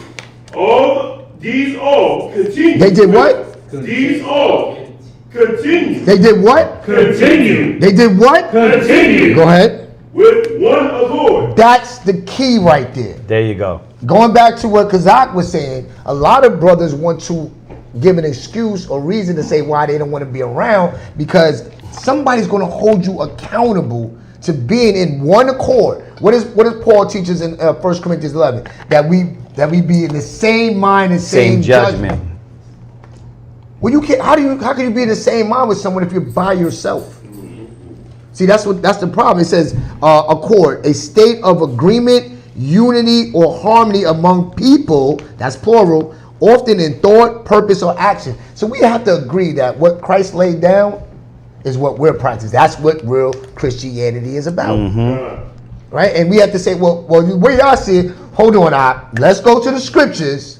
What was taught? Yeah. Be ye followers of me as I'm followers of Christ. You can't change your own thing, but you can if you're not about being on one accord. You can if you're not about gathering yourself together in unity. Exactly. You don't have to preach unity. Yeah. Because you're by yourself. Exactly. Yeah, you could just do what, bang on everybody. But we're about gathering a nation. Like it says in Jeremiah, building up the decayed estates. How could you build up something And it decay the states of us as a people. How could you build somebody up if you by yourself? Exactly. How do you know who needs to be building if you by yourself? Exactly. You know in one accord, in prayer and in supplication. Come on. With the women. Who was there? With the women. There was women there too. With the women. It was why? Because we're building a nation. What's a nation without women? We had men, women. Nehemiah, what was he doing? He was everybody who could understand. He was in the streets teaching, right? And he had a multitude of brothers teaching with him. He wasn't by himself. Go ahead. And Mary, the mother of Amashiach Yahushua. Read. You had mothers. You had mothers. You had mothers, fathers. You had kids. Like, this is what was taught when congregation literally means that. Right. Gathering together. Right. The unity in one mind. But see, this is the problem with us, is that, I'm going to say it again, we want to drag niggerism into the truth. Yeah. Because you don't want to overcome it. Yeah, I don't know about that. What is that? The anxiety is coming from what? The fear is coming from what? Holding on to the things of the past. Not moving forward in the spirit to adapt what Christ said. God. Like, this isn't, I don't got to go. Y'all listening with this being said? Like, this is not rocket science. I don't got to go to 75 scriptures. It said they continued. Mm-hmm. There was more than one person here. So yeah, you're supposed to congregate. Mm-hmm. How many people? Hold on. How many people was it? Keep reading. And it says, and in those days Peter stood up in the midst of the disciples and said, the number of names together were about 120. But check this out though. Yahushua said he spoke openly in the synagogues where the Jews dwelt. When he was doing his work, he was doing it amongst the whole nation, right? So this is to check you. Why was it only 120? It's because I wanted to do my own thing. He's not here anymore. Let me go back by myself. Yeah. They said many of them had, from that point at certain times, left off from what Christ was teaching. God. You done with that? That's it. Go ahead. Give me Ecclesiastes 33 verse 17. What do we got on Where I was going? They kind Read of. Ecclesiastes chapter 33 and verse 17. Consider that I labor not for myself only. Right, so this labor, like you got the physical labor, right? You got the I'm gonna get rich or die trying. That's a no-brainer. But then you got brothers and sisters that really think that they can just be alone and work on their spirit alone. You can't do that. You need a sparring partner. The scripture says arm sharpeneth arm. Right? They come with this mind of, I got to work out my own soul salvation. Well, how are you supposed to do that? You're supposed to be applying within you with your sparring partner, which is the brothers and sisters that are around you. So you can't do a physical or spiritual work alone. Read on. But for all them that seek learning. But for all who? Them that seek learning. Don't you care about other brothers and sisters? Or do you really only care about yourself? I got the breakdown out. Ooh. Oh, so I can just teach on YouTube now. I don't have to teach. I got it. I don't have to teach. I got it for myself. I'm not worried about others. Can nobody correct my breakdown? Right. Oh. Yeah. So I used to work with this brother named Wayne, right? Falling in the Muslim religion, right? So I'll be respectful as much as I can possibly can. So I had a conversation with him the other day, right? And he asked me about being meek, about being understanding, right? And I was showing him, I was walking with him through it, right? So he then proceeded to say he knows the only two ways that God will accept your good work, right? And he said, do you know it? And before I could answer, he said, oh, I know you don't know it. So he was talking to me about pride, right? And then he tells me I don't know it without even really understanding or asking me to see if I did know it, right? And so remembering my lesson, my battle, comprehend much and few, right? I took him straight to Deuteronomy 28, verse 1, and I read it. He didn't get it. I told him later that you didn't understand it. I was answering your question because you're not used to the scriptures. You're not used to the Bible. You're used to the Quran. So I said, what you're saying the two reasons are, I just said it in Deuteronomy 28, verse 1, but because you're not used to it, you didn't recognize it. So basically, he explained what I said in that one verse. And then he said, well, it didn't sound like it. So when I went back and explained it, he was like, yeah, that's the same thing that I just explained. So he didn't want to bear witness. Yeah, he's alone. Yeah, he just wanted to say that he was right, and that I didn't know anything, that the way he's taught is correct. And not even considering, not even being humble enough to just simply find out. Yeah. You know, he just wanted to continue to say that, oh no, he know what's true. And because a lot of people don't want to overcome their battles. Like it's steering back to the brother Kindu question. A lot of brothers don't want to overcome it. A lot of people don't want to overcome the things they got to fight, right? So you can't help them, right? Because they're not going to listen to the word. It doesn't matter. We can read all these scriptures about gathering. He can read it. It said 120, and guess what? To him, nah, well, yeah, but if you're going to deny all of that, right? So let's finish it. Read that. Ecclesiastes chapter 4 and verse 9. 2 are better than one. Right now we're understanding why 2 are better than the 1. Because all these things happen. Go ahead. Because they have a good reward for their labor. See, what our labor, we're not working for ourselves. We're working for the nation.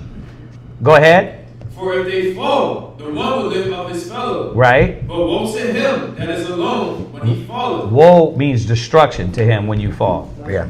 Right? Go ahead. For he have not another to help him up. Read on. Again, if two lie together, then they have heat. Go ahead. But how can one be warm alone? Go ahead. And if one prevail against him, two shall withstand him. See, if one prevail against him, how many people is it now? Right. 3. Because you got 2 brothers that can help that brother through the battle. Got your back, bro. And that's the only time that people see that unity is needed, when you needed help. That's what he's showing us. We need brotherhood. We need help. In many instances. He's talking about a battle there.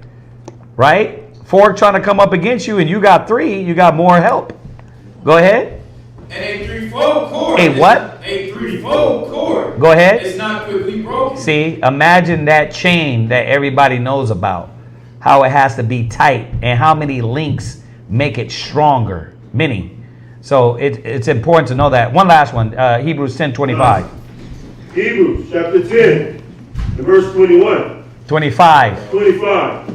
Not forsaking the assembly of ourselves together. What does the Bible say? Not forsaking the assembly of ourselves together. What are we not supposed to do? Forsaking this. Not forsaking the assembling of ourselves together. We're not supposed to forsake the assembling of ourselves. That word means gathering. Go ahead. As the manner of some is. Yeah, they will do that. The Most High said we don't supposed to do that. Go ahead. But exhorting one another. What happens when you're around each other?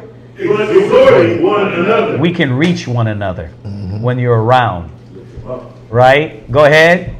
And so much the more. Well, wait a minute. No. You got to fall back a little bit. And so much the more. We're supposed to do it more. Go ahead. As ye see the day approaching. All these individuals, who they going to have in the last days? Themselves. And you know what? Nobody's going to be able to show them like, I wouldn't do that. They don't got nothing to bounce their mind across to be able to say, my decisions is right. And you know when they're going to find out? When it's too late. Because they're going to make the wrong decision that's going to get them put to death. But warriors, the Most High said, that a multitude of counselors is safety. So that means that people got to be around you to counsel. Right? Yeah. That was the last scripture on that. That was the last scripture on that. Because we're going to be here all night. We could start a whole new class. Right? Well, which one? Which one do you want? Let's start with the Deuteronomy what? So the brother Ephraim Bon Yasharala. Shalom Mashapak. Yeah, I was butchering that word. Family. I have a question on Deuteronomy 12. Deuteronomy chapter 12, verse 15 down to 22. My understanding is that clean and unclean are permitted, which I know is off. I need some clarification, the water. Okay, let's read it. I'm not understanding his statement, but let's read it. It'll come.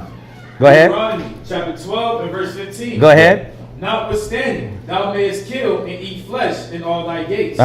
Whatsoever thy soul lusteth after. Right. According to the blessing of the Lord thy God. Right, which we know is the law. Leviticus the 11th chapter, right? Go ahead. Which he hath given thee. The unclean and the clean may eat thereof. Right. Okay, so this is a typical common mistake. Right? It's not talking about the animals. It means the people that are unclean and the clean, they can go and eat and partake in this. So that's a common mistake. We get this one many a times because the wording is that old English, man. So, and it's how it's worded.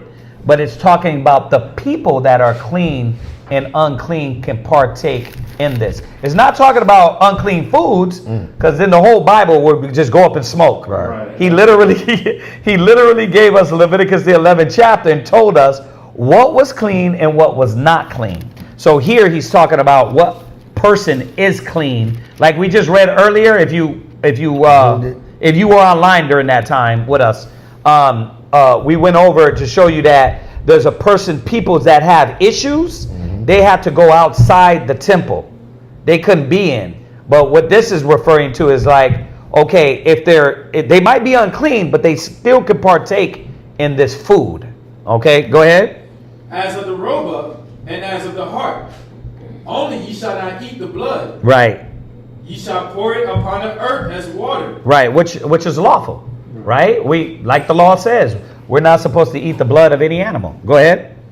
Thou mayest not eat within thy gates the tithe of thy corn, or of thy wine, or of thy oil, or of the firstlings of thy herds, or of thy flock. Right, because that was supposed to go to the priests. Yeah. Right? That remember, that's why it's important for brothers and sisters to come to Shabbat class morning, because when we read from Genesis all the way through, we go over all these different topics in the law and everything. Unfortunately, we passed Leviticus now, we're in Proverbs, but this is kind of like we constantly go over these things. So this is why they're easy for us. This is just talking about what the clean people can eat, what the unclean people can eat, and what they can partake in, what is supposed to be for the priests and set aside for them. You weren't supposed to partake in that. Yeah. All right. And one of those other stupid internet questions out there, verse 15, Deuteronomy 12:15 says that we can eat meat. Right? Oh, right. That's how that used to be. Right. That's a thing that commonly comes around. Like we can't eat meat. Yeah. But yes, we can eat meat. We know that's in the law. Leviticus 11 chapter tells us we can eat meat and what meat to avoid. Right. Go ahead.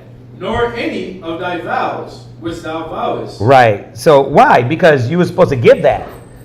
Right. Go ahead. Nor thy free will offerings, or heave offering of thy hand. What verse did he want us to go to? To 22. Go ahead. But thou must eat them before the Lord thy God in the place which the Lord thy God shall choose. Right, because what's going to happen is if you make a vow, if you make an agreement, it's going to go how the Most High wants. This is another problem with us. Well, I want to get my vow the way I want to do it the way. Why do I got to go here? Why I got to do it that way? Like we're talking about tonight. Like, I don't need to assemble. He said, don't forsake the assembly. So when you do these vows, you're going to do it the way the Most High said do them. Go ahead. Thou and thy son and thy daughter and thy manservant and thy maidservant and the Levite that is within thy gates, and thou shalt rejoice before the Lord thy God. Go ahead. In all that thou puttest thy hands unto. Take heed to thyself that thou forsake not the Levites, as long as thou livest upon the earth. Right, because they were the priests, right? The Levitical priesthood. So that goes into, we always talk about this a lot when we go through Leviticus, reminding it was embedded within the law that you were not going to be selfish. Right. you weren't going to have the priest doing all the work of the priesthood, and then you just what? You're not doing your part in adding to that. God. Right? So you can forsake the priests. Go ahead. When the Lord thy God shall enlarge thy border, as he hath promised thee, and thou shalt say, I will eat flesh, because thy soul longeth to eat flesh. Thou mayest eat flesh, whatsoever thy soul lusteth after. Right. In the law. Right? He don't got to keep reiterating, don't eat blood. Right. These are the law. These are the foods that you can eat. Right. Right? He gave us the law. The people that are wise understand that he don't got to keep telling us of the law. Yeah, we know what food is. We know what food is. Like, for instance, do I got to tell you don't eat a dog? Why? Because it's not food. Right. To you, but to another nation, that what? That mug's on the hors d'oeuvre. Eat the horse head. Right? Right? So he don't got to repeat to us. But he don't have to keep. You don't got to keep telling me, "Hey, don't eat dogs. Don't eat dogs." Right. That's why you keep telling me that. That's not food to me. I don't even consider that to be food. Right? That's never been considered food. Right. So he's talking about things in the law. Right? Go ahead. If the place which the Lord thy God hath chosen to put his name there be too far from thee, Right. then thou shalt kill of thy herd and of thy flock, which the Lord hath given thee, Right. as I have commanded thee, and thou shalt eat in thy gates whatsoever thy soul lusteth after. Meaning that if you couldn't make it. Now, remember, there were certain feast days that you can do this, but he ordained 3 that you couldn't. Like it said, you had to go and show up to where the where it was set up at, right? The Passover, the Feast of Unleavened Bread, and was it Tabernacles, right? So he's saying here, you can go ahead and eat. Well, you can go ahead and break this down. You can eat this where you're at, but then he comes back in the law and tells us also those 3 days you can't miss. Like, so let's say you're on the other side of town during. Pick a feast day. Purim. Pentecost, right?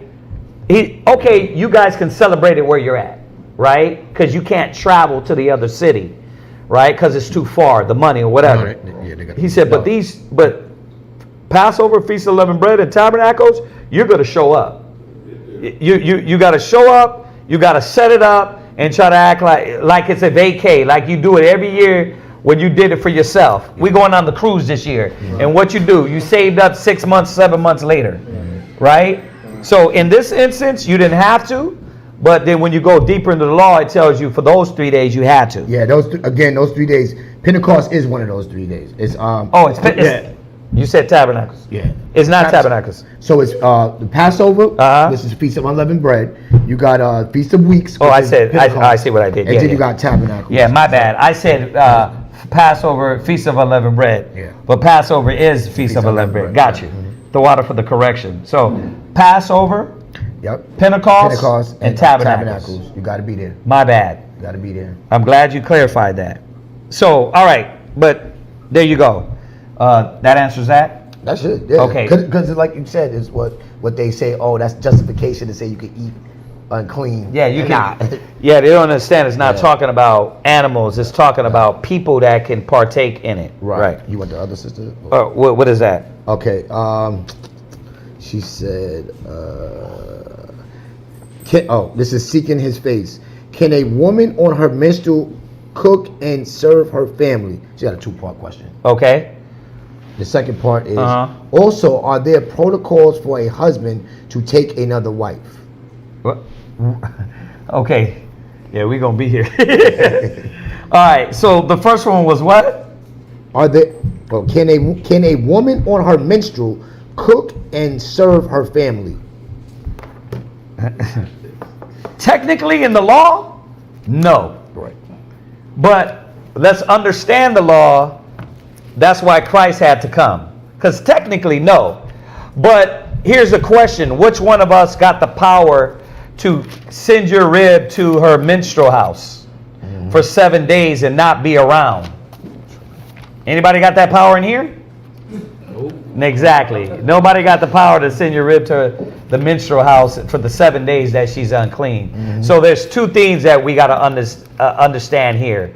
That we're trying to perfect the law. Get the law for me real quick. Yeah. Let's go there about the unclean. Yeah. And then we're going to go also show that this is why we got to also understand why Christ came to give us understanding in the law. Right? Leviticus 15 and 19. Yeah. Leviticus 15 and 19. Let's go there first. There we go. Go ahead, read that. Leviticus chapter 15, verse 19. And if a woman have an issue, and her issue in her flesh be blood, she shall be put apart 7 days. And whosoever toucheth her shall be unclean unto the even. Right. So the technical law is you weren't supposed to be in that house. So let's deal with it. We get a lot of people that try to do the technicalities of the law in one area and don't understand it doesn't work like that. You can't try to do it in one area and then be dirty in another area. We're trying to do what we can in this environment we're in this current circumstance we're in. So the fact is, technically, you were supposed to be put out for those 7 days. Right? And not be a part. You weren't supposed to touch a pot. You weren't supposed to damn touch a pillow. You weren't supposed to touch a bed. It says it. Yeah, it's read on. Come on. And everything that she lieth upon in her separation shall be unclean. Right. So you got certain brothers like, well, she sleeps on the couch. No, you're establishing your own righteousness. Yeah, she literally, the couch is dirty.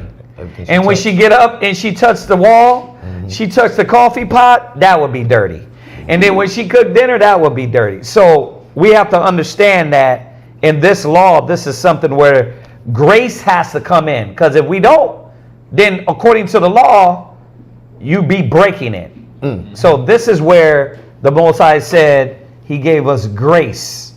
Because if we break one law, we what? We break them all. And I could go over a whole class on that. I'm just summarizing it for you to get straight to the point. All right? I'm not trying to dodge it, but that's the gist of it, is that you're giving grace, and it's for moments like this. Like, for instance, let's say if you had the money to put your rib in an outhouse, right?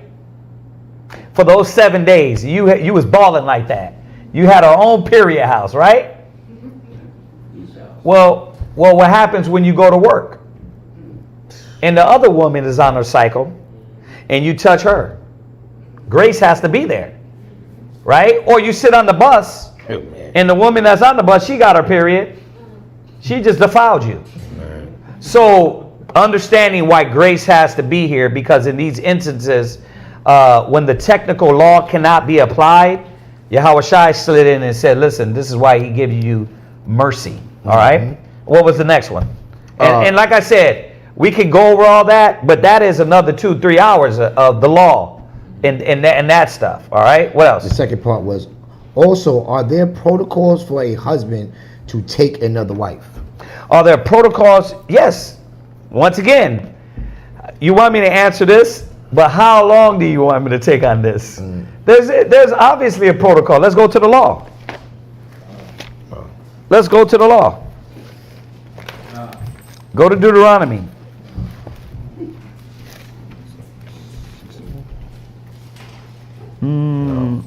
What is it? Deuteronomy 21, verse 15. No. You want to... Nah, let's go like if he takes on another wife, it is.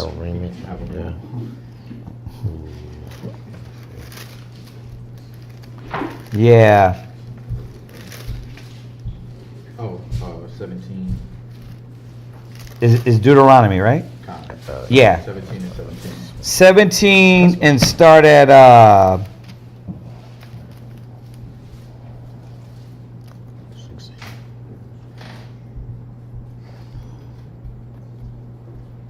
No, not there. I'm thinking the wrong one. No, it says, no, it's the raiment. If he Might be Exodus 20. Yeah, I'm thinking of the wrong one. It's not 17. This is talking about, like, if 17 to 17 is talking about if this man just wants to get all the women, or the king wants to take all the women and all the horses from everybody. Exodus 21 and 10. Yeah. Exodus 21 and 10. That's what Deuteronomy. So Exodus 21 and what? 10. Exodus 21 and 10. Straight drop. Go ahead. Exodus chapter 21 and verse 10. Uh-huh. If he take him another wife. Start at okay, I guess right there. That's easy. Go ahead. If he take him another wife. Go ahead. Her food. Her what? Her food. Go ahead. Her raiment. Read. Her duty of marriage. Right. Shall he not diminish? Right. So taking on a second wife is responsibilities. So you can't be broke. You can't be homeless. You can't. How you gonna get another wife and you ain't ready to take care of yourself? Right? How you living with your mom and you talk about two women? There's a duty that the husband has to make sure he can handle what his first wife, before you think you can go ahead and pick up more responsibilities. The Most High is not with that. You got to be able to hand these things. That's why, hold that. Let's go to 2 Timothy's, one of our favorite. Go to 2 Timothy's. And I'm going straight to the point on this, sis. But we could definitely go all day on this. 1 Timothy chapter 3 and verse 2. Yeah, 1 Timothy 3 and 2. Start at 1. 1 Timothy chapter 3 and verse 1. Go ahead. This is a true saying. If a man desire the office of a bishop, Right. he desired a good work. Now, what were you called to be? Why are you saying it low? Kings and priests. We're called to be kings and priests. So I know you're saying, well, that's just not my theme. I wasn't really looking to do all that. Too late. Right?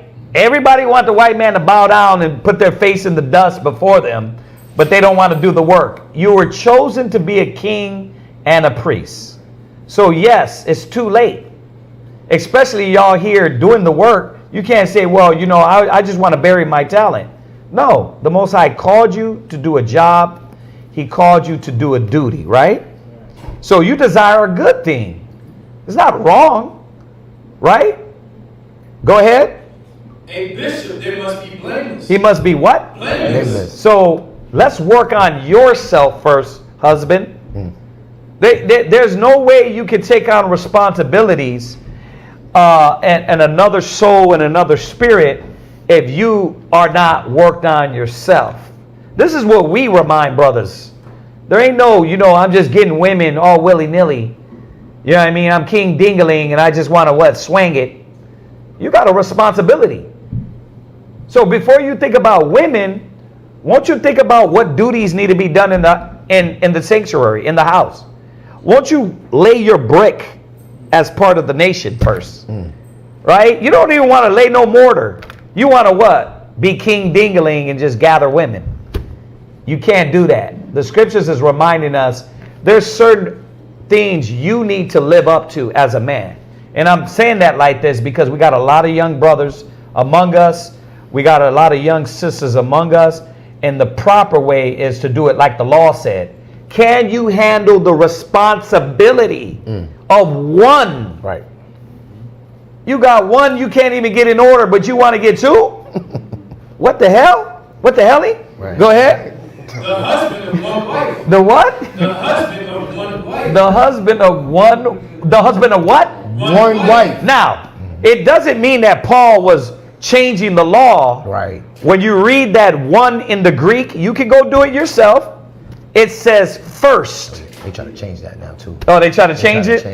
Yeah, they can't change it. Yeah, that'd be confusion if they did. They can't change it. If they tried to, it doesn't matter because we know the law says, the law said it. But when you look at the Greek, it says first wife. So, meaning like the law. Are you focused on what the law said and being able to handle one situation before you can get into two. Now, do not think the law is saying you gotta make sure you live your life circled around making sure she got the Birkin bag, she got the shoes. That ain't what the Bible is saying. That's saying your responsibility, right? Like, how you gonna take care of one when you barely could buy Pampers for the first baby? Yeah. How you gonna get another one? And then she have a baby, and then you got. How about if she's a twin popper? She pops out twins. She popping out two, the other one popping out one. You get about 10 babies. In a year. Right, but you're supposed to. Come on, man. This is why we gotta think with this head, not with your little Vito, right? Not with the wing, the little head. Go ahead. Vigilant. Right. Sober. Right. Of good behavior. So once again, we'll be here all day. There's a quality and a standard of a man before he even think about taking on women. Let's work on yourself first. You read down, it's going to tell you. Jump straight to the point. Verse 6. Verse 5, excuse me. For if a man know not how to rule his own house. So how am I going to get 2 women, 3 women, and think I'm Solomon when you broke as hell, you can't handle responsibilities, you're emotional as hell, you're walking out on her, you don't need to tell her nothing, you don't know how to communicate with her, but you want to take on more women.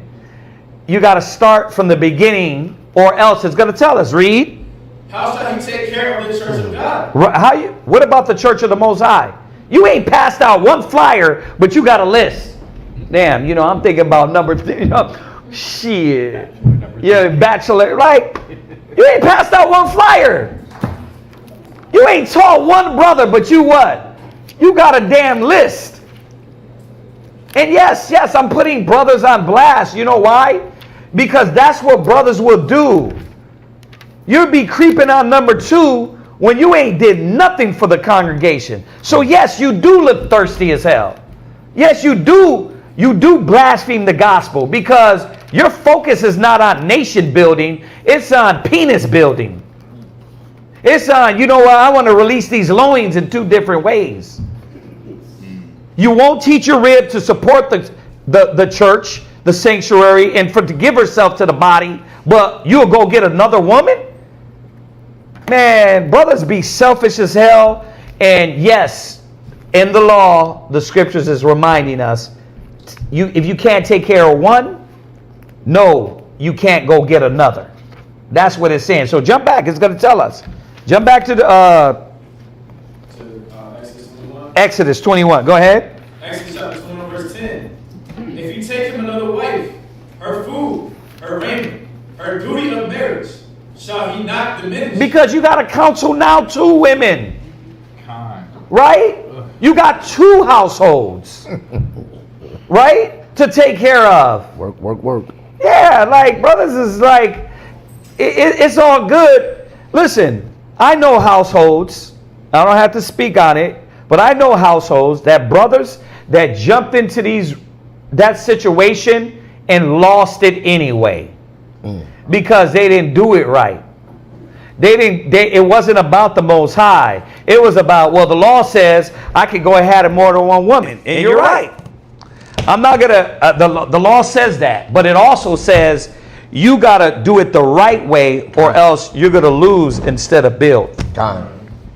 So that's the protocol. That's that's the beginning of the protocol. What?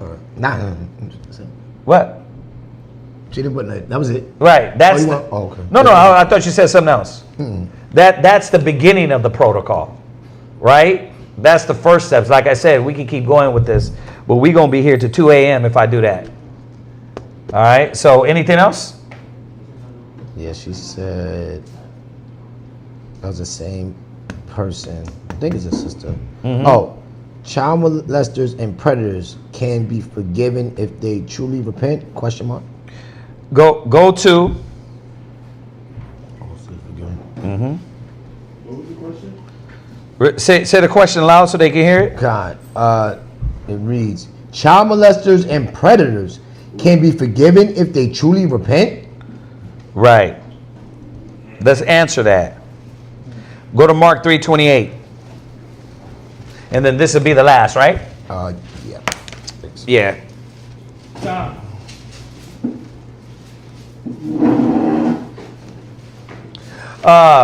Read that. Mark 3:28. Mark chapter 3, verse 28. Verily I say unto you, all sins shall be forgiven unto the sons of men. Right? And blasphemies wherewith soever they shall blaspheme. Stop.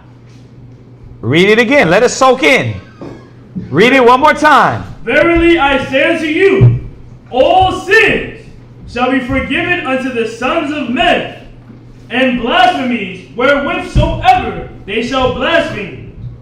But he that shall blaspheme against the Holy Spirit hath never forgiveness, but is in danger of eternal damnation. Okay. So yes, all sin can be forgiven, right? With repentance, right? Because that's where the forgiveness is coming in. They're accepting Yahweh Shai's sacrifice, that his blood is cleansing. Well, we know what that means. That goes into, if the blood cleanses you, it says we're baptized unto his death. Meaning what? The old man got to go.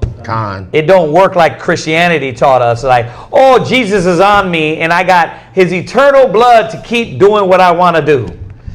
You're supposed to put that stuff away. All right? So, yes, all sin can be forgiven if they're going to repent. Because think about it. A person like that, if they don't repent, then how are they going to be around you? How are they going to be taught if they're still doing those things? Nah, that's not repentance. They're not changing. So, yes, it could be forgiven because they wash, they cleanse, they put that stuff aside. All right? Was that it? Yeah. Okay. And then at James 2:10. Yeah, James 2:10 goes right with pull that. it real quick. Let's shoot it, and then we get out of here. That's the one you quoted earlier. Yeah, Khan.